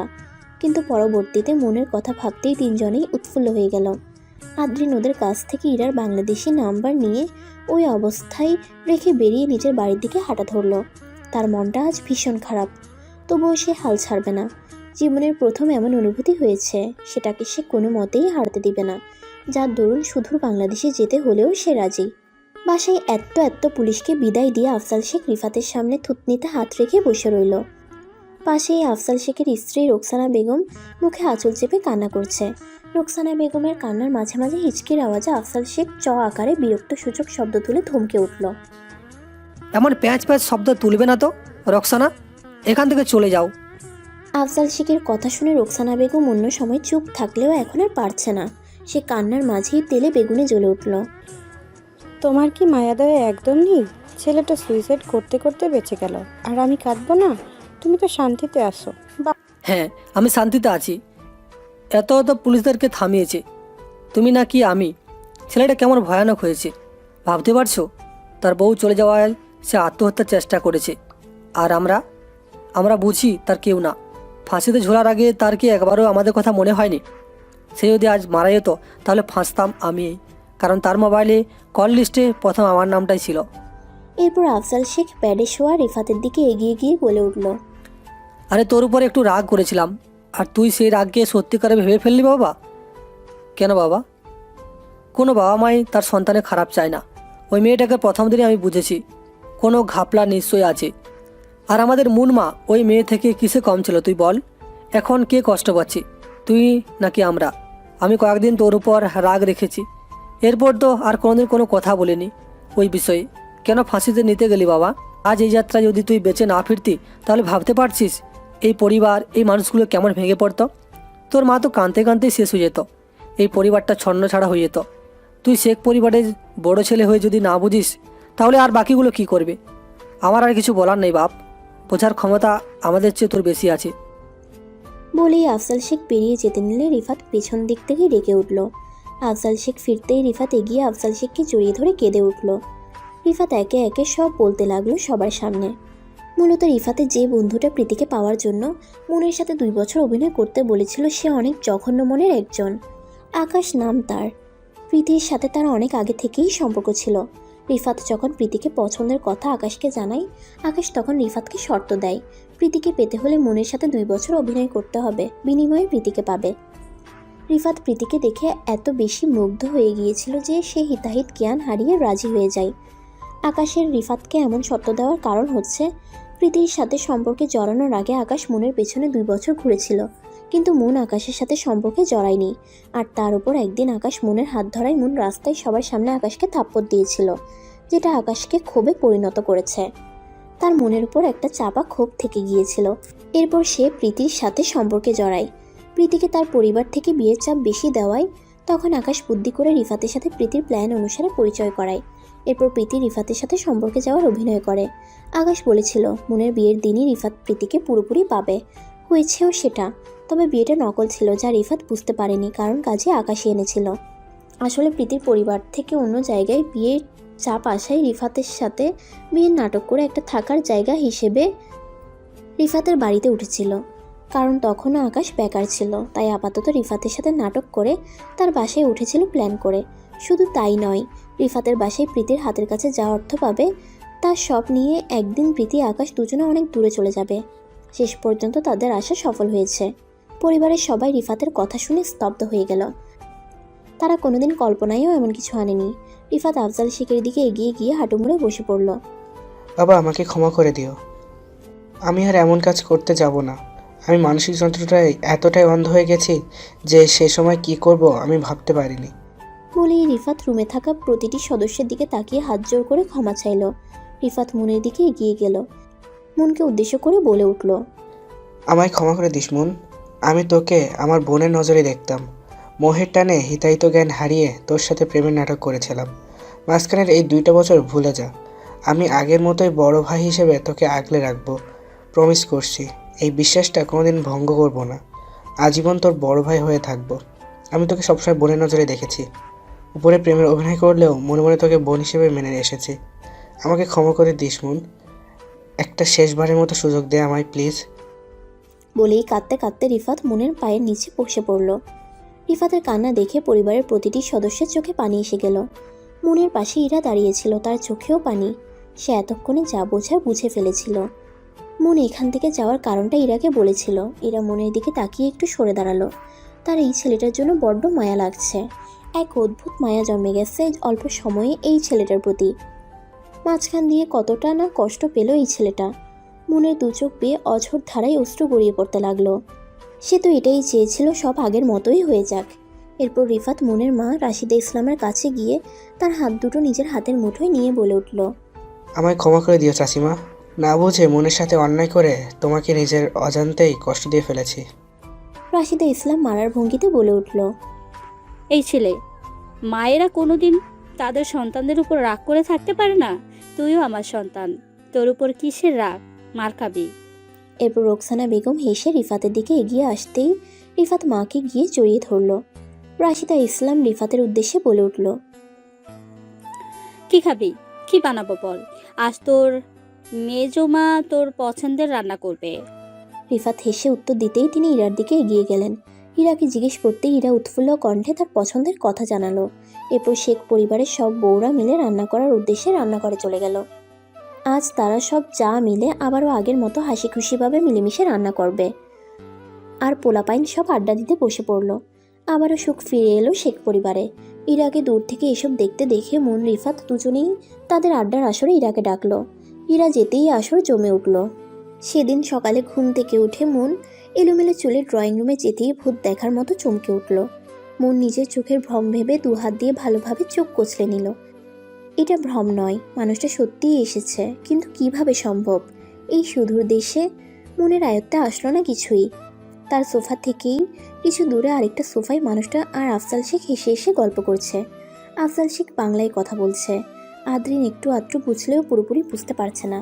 পাশে ইরা বসে মাঝে মাঝে আফজাল শেখের কথাগুলো অনুবাদ করে দিচ্ছে। আদ্রিন হাঁ হুঁ মাথা নাড়ছে।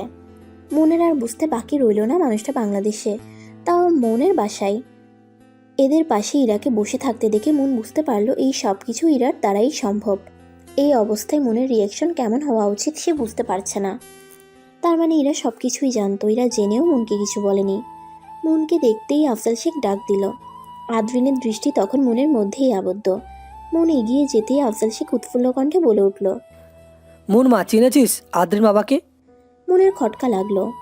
বড় বাবা সহজে কারোর সাথে মিশেন না, মানুষ বুঝেই মেশেন। এবারটা এমন কি করলো যে বড় বাবা এত উৎফুল্ল, তার উপর আবার বাবা সম্বোধন করে কথা বলছে?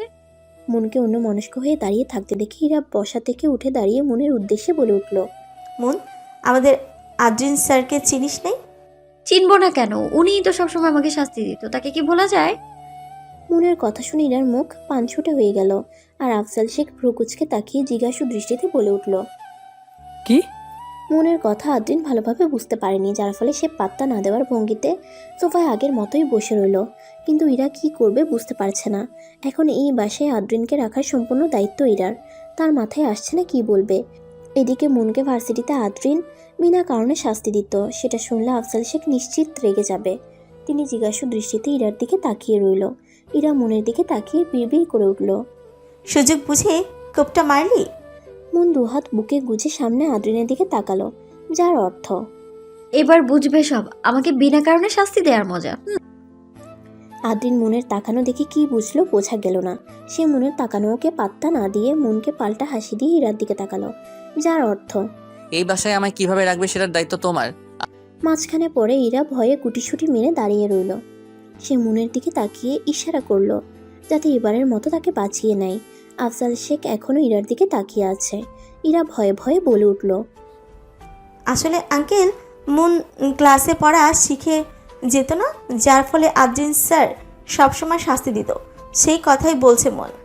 ইরার কথা শুনে মন রাগী দৃষ্টিতে ইরার দিকে তাকালো। আর আফজাল শেখ উচ্চ স্বরে হেসে উঠল। এটাকেই মন শাস্তি বলছে? বলে আফজাল শেখ মনের দিকে তাকিয়ে বলে উঠল, আরে মন, পড়া না পারলে তো শাস্তি দিবেই, তুই এভাবে কেন বলছিস? আর জানিস এছাড়াও আদ্রিন বাবার পরিচয় কি? বাবা, উনি এমনিও শাস্তি মনের কথা সম্পূর্ণ হওয়ার আগেই আফজাল শেখ হেসে তাকে থামিয়ে দিল। তুই বাচ্চায় রয়ে গেলি এখনো। পড়া না পারলে শাস্তি তো দিবেই, এটা নিয়ে এত কথা বলিস না। আর এখন আদ্রিন আমাদের মেহমান, ওকে খাতিরদারি করবি, তা না করে তুই এসব বলছিস? ছেলেটা এত দূর থেকে কালে আসলো মাত্র, সকালে উঠেই তুই এসব বলছিস?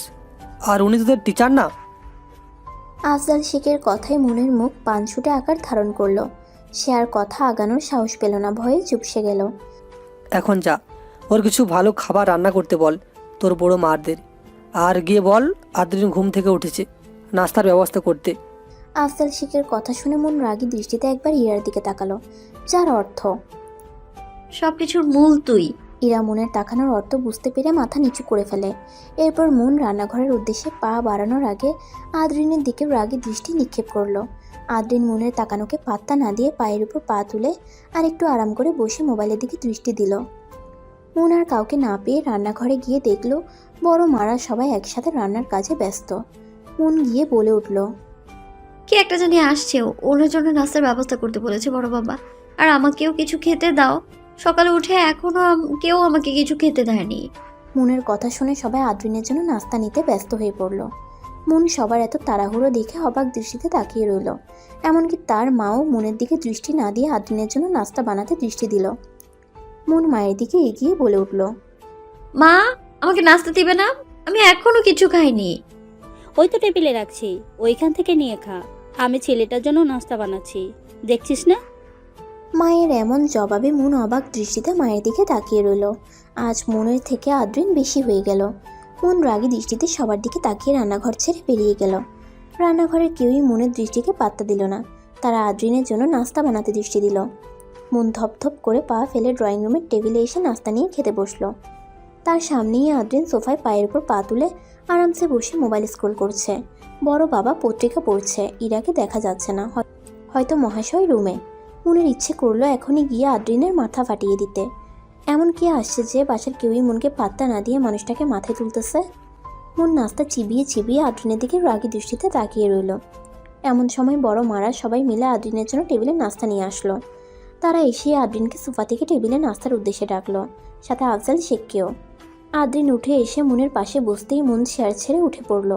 এরপর নাস্তার প্লেটটা হাতে নিয়ে জোরে টেবিলে রেখে চলে যাওয়ার উদ্দেশ্যে পা বাড়াতেই মায়ের কণ্ঠস্বর কানে ভেসে উঠতেই থেমে গেল। মুন, এগুলো কোন ধরনের স্বভাব? এখানে প্লেট রাখা, নাস্তা না করেই কই যাচ্ছিস? কি হয়েছে তোর? মন রেগে আদ্রিনের দিকে একবার তাকালো। মানুষটা নিজের খাওয়ার দিকে ব্যস্ত।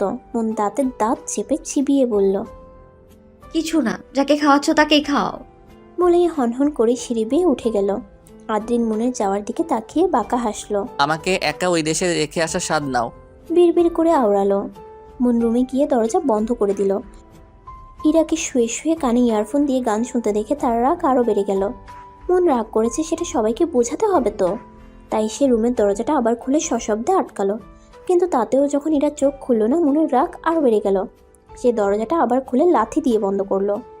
তবুও ইরার কোনো ভ্রুক্ষেপ না দেখে সে ইরার দিকে এগিয়ে দেখলো, চোখ বন্ধ করে কানে ইয়ারফোন গুঁজা।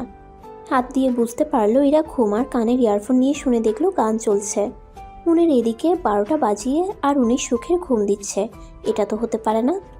তাই মন ওয়াশরুমে গিয়ে পানি এনে ইরার মুখ বরাবর ঢেলে দিল। এরা ধরফড়িয়ে উঠে বসে সামনে মনকে দাঁড়িয়ে থাকতে দেখলো। সে অন্য পাশ ফিরে আবারও ঘুমিয়ে পড়ল। মন বুঝতে পারল না সবাই ওকে এভাবে ইগনোর কেন করছে। সবই ওই ইংরেজ ব্যাটার জন্য না? এক সপ্তাহ গড়িয়ে গেল।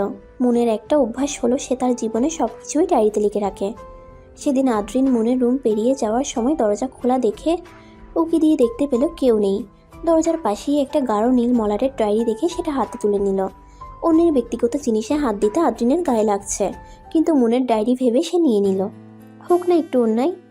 মনের জীবন সম্পর্কে জানার তার প্রবল আগ্রহ জমিয়েছে ডায়েরিটা দেখে। যে মানুষগুলোর ডায়েরির লেখার অভ্যাস, তারা তাদের ব্যক্তিগত সব কিছু ওই ডায়েরিটাই লিখে রাখে। ডায়েরিটা তাদের সবচেয়ে কাছের বন্ধু। আদ্রিন ডায়েরিটা নিয়ে নিজের রুমে চলে গেল। আদ্রিনের একটা স্বভাব হলো মানুষ ডায়েরির প্রথম দিক থেকে পড়ে, কিন্তু সে ডায়েরির পেছন দিক থেকেই পড়ে আসবে। এবারও তার ব্যতিক্রম হয়নি। আদ্রিন ডায়েরির শেষের দিকে উল্টাতেই গুটি গুটি অক্ষরে ভেসে উঠল কিছু মুগ্ধময়ী লেখা। তোমাকে মন ভরে দেখার অতৃপ্তি থেকেই ভালোবাসার সৃষ্টি। আদ্রিন ডায়েরির পৃষ্ঠাটা একে একে উল্টিয়ে পড়তে লেগে গেল। এভাবে কেটে গেল আরও কয়েকদিন। মন সকালে ঘুম থেকে উঠে নিচে নামতে নামতে বাসায় ডেকোরেশনের অনেক মানুষ দেখতে পেল। সে বুঝতে পারল না কিছুই। ড্রয়িং রুমে গিয়ে সোফায় বসতেই দেখলো সব কাজিনসরা একসাথে আড্ডা দিচ্ছে, আর পাশেই সবার মাঝখানে একটি বৃদ্ধা বসা। বৃদ্ধাকে দেখেই বোঝা যাচ্ছে ইনি এখানকার নন। দেখতে খ্রিস্টান খ্রিস্টান লাগছে। মন ওখানে যেতেই বৃদ্ধাটি ওকে কাছে ডাকলে মন গিয়ে বসলো ওনার পাশে। বৃদ্ধা ইংরেজিতে জানতে চাইল মন কেমন আছে। মন প্রতি উত্তর দিতেই বৃদ্ধাটি মনের দুগাল ধরে কপালে চুমু এঁকে দিল। এরপর নিজের কনিষ্ঠ আঙ্গুল থেকে একটি ডায়মন্ডের আংটি খুলে মনকে পরিয়ে দিল। মন কিছুই বুঝতে পারল না। বাকি সবাই হাসি হাসি মুখে উৎসুক হয়ে তাকিয়ে আছে। সবাইকে আজ খুশি খুশি লাগছে। কিছু সময় পরে বড় মা আর মা বৃদ্ধার কাছে এসে রেস্ট করতে বলতেই তিনি উঠে দাঁড়িয়ে মনকে সহ সবাইকে বিদায় জানিয়ে রুমের উদ্দেশ্যে সিঁড়িতে পা বাড়ালো। মন বৃদ্ধার যাওয়ার পানে তাকিয়ে বাকি কাজিনসদের উদ্দেশ্যে বলে উঠল, উনি কে? আদ্রিন ভাইয়ের নানিমা। কাজিন থেকে কেউ একজন বলে উঠল, ওনাকে দেখতে খ্রিস্টান খ্রিস্টান লাগছে, তার মানে কি ওই মানুষটাও খ্রিস্টান? মনের কথাই অবাক হওয়ার রেশ। নানিমা খ্রিস্টান, কিন্তু আদ্রি ভাইয়া নন। কাজিনদের থেকে কেউ একজন বলে উঠল। মন তাদের কথা বুঝতে না পেরে ভ্রুকুচকে তাকিয়ে রইল। মনের চাহনি দেখে ওরা বুঝিয়ে দিল আফজাল শেখের একমাত্র ভালো কাছের বন্ধু ছিল আদ্রিনের বাবা শোয়েব আহমেদ। শোয়েব আহমেদ উচ্চ মাধ্যমিকের সময় ম্যারিল্যান্ডে পাড়ি জমায়। ওখানেই একজন খ্রিস্টান মেয়ের সাথে শোয়েবের প্রণয়, যিনি হচ্ছেন আদ্রিনের মা রিধি। এরপর মেয়েটি খ্রিস্টান ধর্ম পরিত্যাগ করে ইসলাম গ্রহণ করে শোয়েবের সাথে বিবাহ বন্ধনে আবদ্ধ হয়। রীতির এমন ধর্ম পরিবর্তনে তার মা তার সাথে কথা বলা বন্ধ করে দিয়েছিল। ওদের বিবাহিত জীবন সুখেই চলছিল, কিন্তু 2 বছরের মাথায় আদ্রিনের যখন 5 মাস, তখন এক অ্যাক্সিডেন্টে দুজনেই না ফেরার দেশে চলে যায়। তখনই নাতিকে নিতে ছুটে আসে আদ্রিনের খ্রিস্টান নানিমা। এরপর থেকে ওই বৃদ্ধাই আদ্রিনকে লালন পালন করে। সব শোনার পর মনের মায়া হলো ওই মানুষটার প্রতি। মা বাবার ভালোবাসা কত ছোটবেলায় হারিয়ে ফেললো। কিন্তু মেরিল্যান্ড থেকে উনি এইখানে? মন অবাক দৃষ্টিতে তাকিয়ে আবারও জিজ্ঞেস করলে কাজিনরা তার উত্তর এড়িয়ে গিয়ে আবার গল্প করতে ব্যস্ত হয়ে পড়ল। মন মনে করলো হয়তো বাংলাদেশ ঘুরতে এসেছে, তাই সে এই ব্যাপারে আর কোনো কথা বাড়ালো না। সে জিজ্ঞাসু দৃষ্টিতে সবার দিকে তাকিয়ে বলে উঠল, বাসায় কি হচ্ছে? ভাবো।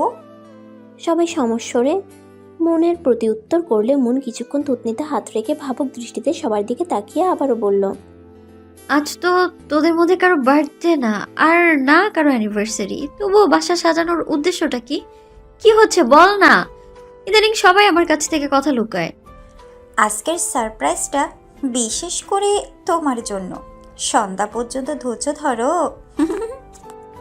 সবাই আবারও সমস্বরে বলে উঠল। এরাও ওদের সাথে সাথে তাল মিলিয়ে মনকে কিছুই বলল না।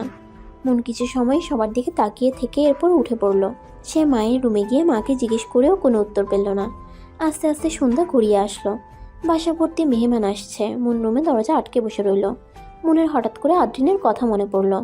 মানুষটাকে আজ এক পলকের জন্যও দেখা যায়নি। মুহূর্তের মধ্যেই মন পাল্টে ফেলল মন। ওই মানুষটার কথা সে কেন ভাবছে? হঠাৎ দরজা ধাক্কানোর আওয়াজে মন উঠে দরজা খুলতেই দেখলো তার মা হাতে লেহেঙ্গার মতো কিছু কাপড় আর সাজসজ্জার জিনিস নিয়ে দাঁড়িয়ে আছে, সাথে 2টা মেয়ে। মনের জিজ্ঞাসু দৃষ্টি দেখে রাশিদা ইসলাম বলে উঠল, এরা পাল্লা থেকে এসেছে তোকে সাজানোর জন্য। নে, এগুলো পরে রুমে বস, ওরা সাজিয়ে দিবে। বলেই রাশিদা ইসলাম চলে যেতে নিলে মন ওনার হাত ধরে বলে ওঠে, আজ কি মা, এগুলো কিসের জন্য? তোমরা কেউ কিছু বলছো না কেন আমায়? রাশিদা ইসলাম মনের দিকে এগিয়ে এসে তার 2 হাত মনের মুখে আলতো ভাবে রেখে মুচকে হাসল। আজ তোর এঙ্গেজমেন্ট। বলেই তিনি চলে গেলেন। হয়তো চোখের কোণে পানিগুলো আড়ালে ঢাকার বৃথা চেষ্টা। মন অবাক দৃষ্টিতে তার মায়ের যাওয়ার পানে তাকিয়ে রইল। এই মুহূর্তে সে কি শুনেছে সেটা বিশ্বাস করতে পারছে না মন। তার এঙ্গেজমেন্ট, অথচ কেউ কিছু জানালোও না। কার সাথে? এসব ভাবতেই মনের চোখ গড়িয়ে 2 ফোঁটা পানি গড়িয়ে পড়ল। তার এঙ্গেজমেন্ট, এটা শোনার থেকেও বেশি কষ্ট হচ্ছে হঠাৎ করে চোখের সামনে আদ্রিনের প্রতিচ্ছবি ভেসে ওঠাই। মানুষটার মুখটা কেন জানি বারবার ভেসে উঠছে। মন পুতুলের মতো বসে রইল। তার এদিকে আর কোনো হেলদোল নেই। কার সাথে তার বিয়ে ঠিক হয়েছে সেটাও শোনার প্রয়োজন বোধ করলো না। সাজানো শেষেও মন একইভাবে পুতুলের মতোই বসে রইল। তার হালকা আকাশি রং ভীষণ পছন্দের। আজকে তার পরনের লেহেঙ্গাটাও তার পছন্দের রঙের, হালকা আকাশি রঙের উপর সাদা পাথর বসানো। সব মিলিয়ে অনেক সুন্দর জামা, কিন্তু তার মুখে কোনো হাসির রেশ নেই। কেন জানি তার কিছুই ভালো লাগছে না। কিছু সময় পরে ইরা আর বাকি কাজিনসরা এসেই মনকে জড়িয়ে ধরে বলে উঠল, তোকে আজ ভীষণ সুন্দর লাগছে, একদম নীল পরীর মতো একটা পুতুল। মনের এসব কিছুই ভালো লাগছে না। তার আর কিছু জানার আগ্রহ নেই, তাই চুপ করে রইল। দরজার বাইরে থেকে পরমার আওয়াজ শুনে এরা মনকে নিয়ে নিচে নামলো। আস্তে আস্তে সম্পূর্ণ ড্রয়িং রুমটা মেহমান ভর্তি হয়ে গেল। মনকে দেখে অনেকে এগিয়ে এলো। রাশিদা ইসলাম আর রোকসানা বেগম এসে মনের 2 গাল ধরে বলে উঠল, মাশাআল্লাহ, অনেক সুন্দর লাগছে আমার মেয়েটাকে। আদ্রিনের নানিমা এসে মনের পাশে দাঁড়িয়ে কপালে চুমু এঁকে দিল। মন মুচকি হেসে আশেপাশে দৃষ্টি ঘুরিয়ে কেন জানি মানুষটাকে খুঁজল। এমন সময় কেউ একজন এসে মনের হাত ধরে লাইটিং করা মেন জায়গায় নিয়ে গেল। হঠাৎ করেই মাঝখানের মূল লাইটের জায়গায় আদ্রিন হাঁটু মুড়ে বসে মনের দিকে রিং এগিয়ে দিল। মন তার চোখের ভ্রম ভেবে ভালোভাবে কচলে আবারও তাকিয়ে বুঝতে পারল এটা তার ভ্রম নয়। তার মানে মানুষটাও মনকে ভালোবেসেছিল। আমি তোমার জীবনের প্রথম অধ্যায় হতে পারিনি, কিন্তু শেষ অধ্যায় হয়ে আজীবন থাকতে চাই। মন আশেপাশে তাকিয়ে দেখল সবাই উৎফুল্ল নজরে মন আদ্রিনের দিকে তাকিয়ে আছে। সবার দৃষ্টি দেখে মন বুঝতে পারল এই সব কিছুই অনেক দিনের প্ল্যান। হয়তো সবাই জানতো, শুধুমাত্র মন ছাড়া। মন কাঁপা কাঁপা হাতটা আদ্রিনের দিকে বাড়িয়ে দিতেই আদ্রিন রিং পরিয়ে দিল। মনের 2 চোখ বেয়ে পানি পড়ছে। আসলেই অনেক বড় সারপ্রাইজ এটা। আস্তে আস্তে রাত ঘনিয়ে আসলো। মন ব্যালকনির গ্রিলে হাত দিয়ে চাঁদের দিকে তাকিয়ে রইল আনমনে। মন জানে না এই মানুষটার ভালোবাসার মূল্য সে দিতে পারবে কিনা। কারণ তার যে কাউকে ভালোবাসতে বড্ড ভয় করে। তার যে একটা বিষাক্ত অতীত আছে, সবাইকে সেই অতীতটা ভুলে গিয়েছে বললেও তা কিন্তু নয়। এই মানুষটা শুধু অত দূর দেশ থেকে মনের জন্য এলো। মন কি সেই মূল্য দিতে পারবে মানুষটাকে? মনের ভাবনার মাঝেই আদ্রিন তার পাশে এসে দাঁড়িয়ে চাঁদের দিকে দৃষ্টি নিক্ষেপ করে বলে উঠল, তোমার যেমন ইচ্ছে তেমনভাবে থেকো, শুধু হারিয়ে না গেলেই হবে। ইচ্ছে হলে ভালোবাসো, না হলে থেকো ঠিক যেমন থাকে স্নিগ্ধ কাঞ্চিল। কেটে গেল অনেকগুলো দিন। মন আদ্রিনের বিয়ের পর মন নিজের দেশেই থেকে গিয়েছিল, কিন্তু আদ্রিনের নানিমা মারা যাওয়ায় মন ম্যারিল্যান্ডে চলে গিয়েছিল। ইরা নিজের পড়ালেখা শেষ করে বাবার বিজনেসের দিকে নজর দিচ্ছে। রিক সিমির বিয়ে হয়েই গেল শেষ পর্যন্ত। রিহিও জব নিয়েছে। দেশে রিফাত আর বিয়ে করেনি, সে একটা বাচ্চা দত্তক নিয়েছে। বাচ্চা আর অফিস সব মিলিয়ে রিফাতের দিন কেটে যায়।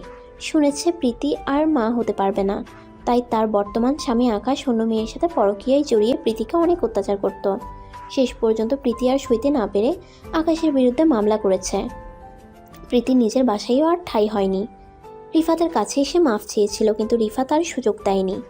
আকাশ প্রীতির দেওয়া সেই মামলাটা বন্ধ করতে পারেনি, যার ফলে কয়েক বছরের জন্য সে জেল কর্তৃক সাজাপ্রাপ্ত ঘোষিত হয়েছে। সব মিলিয়ে সবাই সব কিছুর শাস্তি পাচ্ছে। প্রকৃতি ছেড়ে দেয় না, এটার প্রমাণ এই সব কিছু। মন আর আদ্রিনও ভালো আছে। আদ্রিন এখনও মনকে কোনো কিছু নিয়ে জোর করেনি। সে এখনও বলে মনকে যেভাবে ইচ্ছে সেভাবেই থাকতে, স্নিগ্ধ কাঞ্চিলের মতোই।